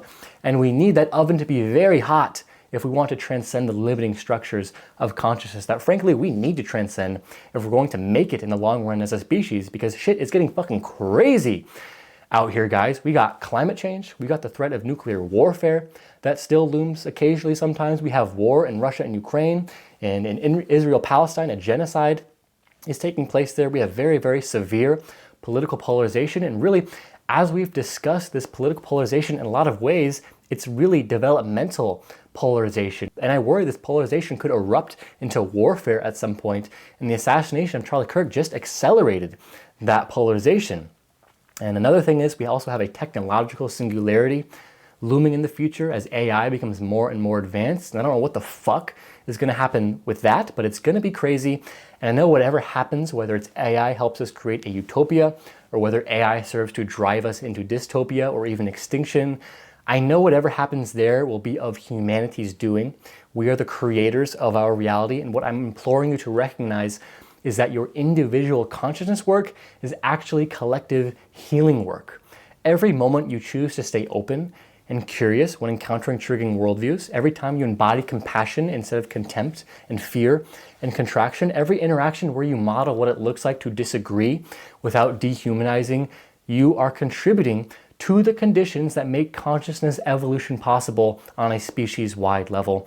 In all of these crises I mentioned, climate change, political polarization, potential AI dystopia, ongoing wars, genocide, they're all symptoms of the same underlying issues.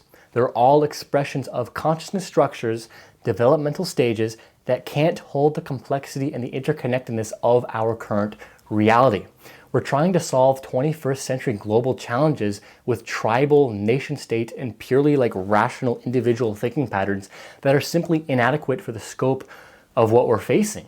The way through these challenges is up towards more integrated, more inclusive, more world-centric forms of consciousness that can actually grapple with systemic, interconnected problems. But that evolution can only happen when people feel safe enough to let their defenses down and naturally expand their awareness and consider a different perspective and to learn something new. It can't be forced through shame, elimination, or ideological warfare. So when you embody this quality of fierce love, when you stay open-hearted, even with those people whose worldviews create harm and division, you're not being naive or passive. You're being strategically aligned with how consciousness actually evolves. You're creating the developmental conditions that allow for genuine transformation rather than just more sophisticated forms of the same tribal patterns. And again, conservatives and liberals are guilty of this. I'm not trying to say it's just MAGA that's doing this. And the thing is too, sometimes you do need to be an absolute fucking sword. Again, embodying love does not mean being passive or being complicit. Sometimes it means standing up with absolute conviction to stop systems that are causing massive harm. And even if that means using violent force. I'm not saying Charlie Kirk's violence was justified, but I'm going to use an extreme example here. World War II is the clearest example we have of this. When you have this sort of cancer in the human collective that is Nazi consciousness that is becoming a systematic killing machine, I wouldn't say the most loving thing in that case is to be a pacifist and let the Nazis spread their empire and ideological influence and to keep killing all of these people. I'd say the most loving thing to do in that case would be to actually stop it through military force. It's tragic, but in World War II, millions of people had to die to prevent an even greater atrocity, which is the spread of Nazi consciousness. So I'm not this guy who's sitting and telling you to just love and be open and just be kind and just be compassionate. I am telling you to do that, but I'm also saying sometimes the most loving thing is to actually use force to stop something really, really, really harmful from spreading and happening. That's what World War II was. And when we look at the current state of America, there's a very real and very valid perspective that exists that MAGA consciousness is causing real, visceral, deep-seated, systematic harm right now. Immigrant families have been separated. Fingers are being pointed at minorities left and right. ICE is violently arresting people simply because of the color of their skin. Democratic institutions are being undermined. Journalists have been targeted. Certain student immigrants have had their visas pulled and have been deported for pro-Palestine activism, which is a direct attack on free speech, and much more than what I'm speaking has happened. And it does literally feel somewhat like we are losing a hold of our democracy. The American descent into fascism is very real, and the Nazis were fascist. Nazism was a fascist ideology, And of course, it depends on where you want to draw the line and what you specifically label as fascism, but we're certainly experiencing indicators of descending into a fascist state. And at a certain point, we cannot stand back and just let that happen. And so this is like broader context in which Charlie Kirk's death occurred, where we're witnessing disturbing trends that parallel other fascist regimes. And there are a lot of valid, very valid comparisons being made between 2020's United States and 1930s Germany. You know, even Charlie Kirk's assassin had engraved on the bullet that killed him, it said something like, "Hey fascist, catch," or something like that. So obviously the worry of fascism was something that was on the killer's mind. And the moral question that I'm grappling with, and it's a question that I invite you into, is at what point does violence become justified? And really the better question is maybe, at what point is the most loving thing violent in a way? I think virtually all people will agree that the Allies fighting the Nazis in World War II was justified. And that begs the question, at what point does violence become justifiable in the American descent into fascism? I don't have a clear-cut answer to that question. I'd love to hear what you have to say in the comments about it. But the context that Charlie Kirk's death occurred in feels different. It doesn't feel right. Charlie Kirk was not a full-blown Nazi German fascist like we experienced in the 1940s. He was a proponent of free speech.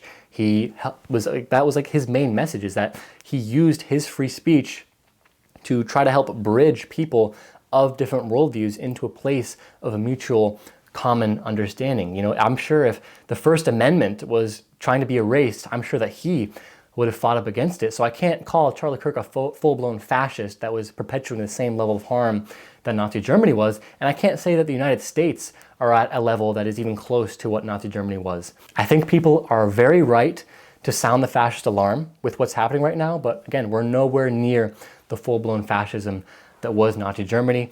And I worry that Charlie Kirk's assassination will only accelerate and activate the structures of consciousness that creates fascism and totalitarianism, which is deeply fear-based, tribal thinking that sees the world in rigid us versus them categories. It's the very consciousness that thinks German people good, Jews bad. It's the very consciousness that thinks white Christian people good, brown people bad. Fascism emerges from consciousness structures that can't hold complexity or nuance. Everything becomes black and white, good versus evil, pure versus impure. It's the same second-person tribal consciousness that we've been discussing, but weaponized and systematized on a massive scale. Fascism isn't just about bad policies or tribally oriented specific individual leaders or talking heads like Charlie Kirk. It's a collective psychological state where people have become so identified with their in-group that they're willing to eliminate anyone they perceive as threatening to their tribal survival. It's consciousness that's collapsed into such extreme contraction that it can only see enemies everywhere, that experiences any challenge to its worldview as an existential threat requiring violent response. That's what Nazism is. That's what fascism is. And Charlie Kirk's assassination fed those precise dynamics. And thank the fucking Lord that the assassin was a white male, because if the assassin was a brown person or a gay person or a transgender, the backlash would have been absolutely catastrophic for those communities. I mean, can you imagine the collective punishment, the scapegoating, the justification for even more authoritarian crackdowns that would have followed? Every member of whatever group the assassin belonged to would have been painted as potential terrorists. Every policy protecting those communities would have been framed as national security threats. And this reveals something crucial about how fascist consciousness actually operates. It doesn't just target individuals, it targets entire categories of people. One person's actions become justification for systematic oppression of everyone who shares their identity. You know, the assassin being a white male at least contained that damage to some degree, preventing the kind of collective scapegoating that could have accelerated our slide into authoritarianism even faster. Because again, when you assassinate someone, you're not just eliminating a person, you're polarizing an entire cluster of the collective consciousness into an even more defensive, and even more contracted, and even more fear-based pattern. You know, every person who identified with Charlie Kirk's worldview didn't just lose a spokesperson, they experienced his death as proof that their fears about violent liberals were justified. Their nervous systems went into survival mode, their tribal consciousness became more activated, and their willingness to support authoritarian measures as necessary protection probably increased pretty dramatically. This is how political violence creates the very conditions it claims to be fighting against. Instead of weakening fascist consciousness, assassination strengthens it, giving it exactly the kind of external threat it needs to justify more extreme positions. The MAGA movement didn't become more moderate after Charlie Kirk's death. It became more radicalized, more convinced that they're in an existential war that requires any means necessary to win. Charlie Kirk's assassination was not just morally wrong, it is strategically catastrophic for anyone genuinely concerned about preventing fascism. It fed the very psychological dynamics that fascism depends upon: fear, tribal defensiveness, the breakdown of shared democratic norms, and the justification of violence as a political tool. The consciousness structures that create fascism don't disappear when you kill the representatives. They multiply, they spread, and they become even more pervasive. The only way to actually transform these patterns is through the slow, patient work of creating conditions where consciousness can evolve rather than collapse into even more primitive, fearful, contracted forms. And this is why I am calling you into deeper spiritual practice. This is why I gave you the homework of going and looking into your own shadow and psychological patterns to see where you might be unconsciously contributing to the very polarization and tribal thinking that makes political violence possible.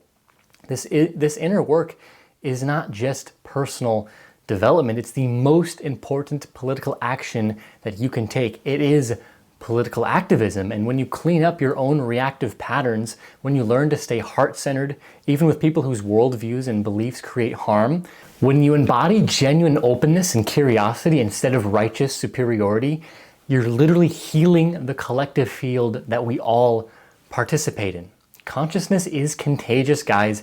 In every interaction where you choose expansion over contraction, love over fear, understanding over judgment, you're creating ripples that spread far beyond what you can see. Every moment you refuse to participate in the dehumanization of people whose consciousness is more limited than yours, you're starving the psychological dynamics that fascism depends upon. But this is going to require everything of you spiritually. It means caring more about other people's dignity than about your own need to be right, and also means trusting the evolutionary process more than your ego's timeline for how things should go.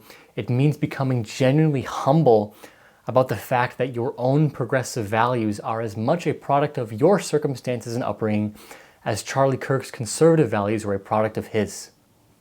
The future of our species literally depends on how many people are willing to do this work, not just the outer work of political resistance, but the inner work of consciousness transformation that makes political violence unthinkable and creates bridges of genuine understanding and compassion between people of vastly different worldviews. So that's the choice before each of us. Will we be part of the consciousness that creates more polarization, more Charlie Kirk assassinations, or will we embody the fierce, unconditional love that makes such tragedies impossible?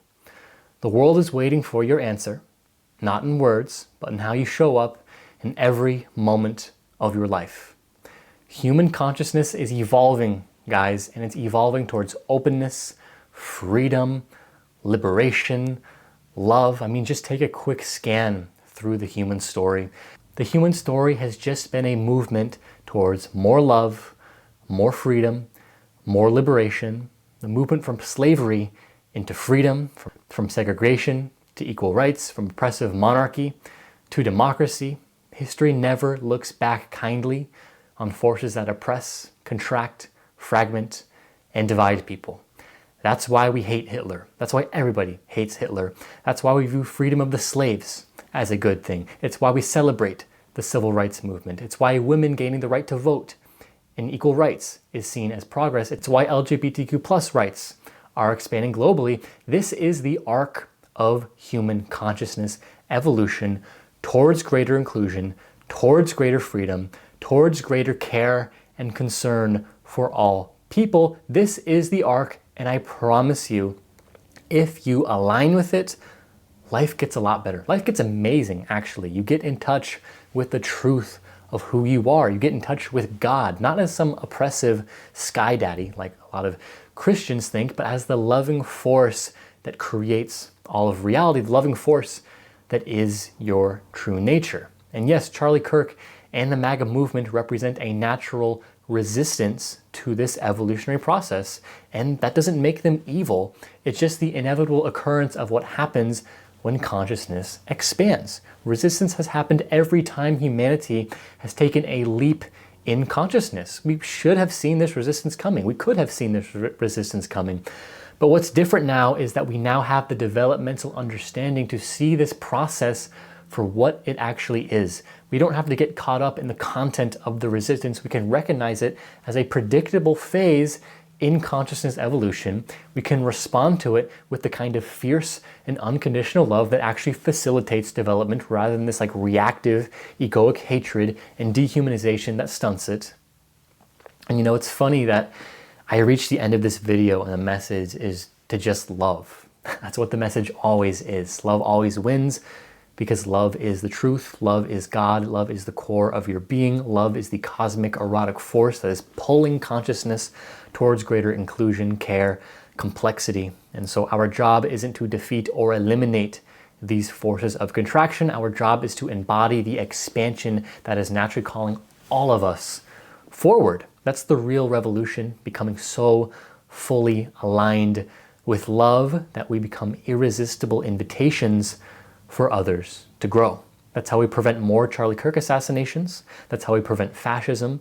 And that's how we heal our world. I'll see you guys in the comments.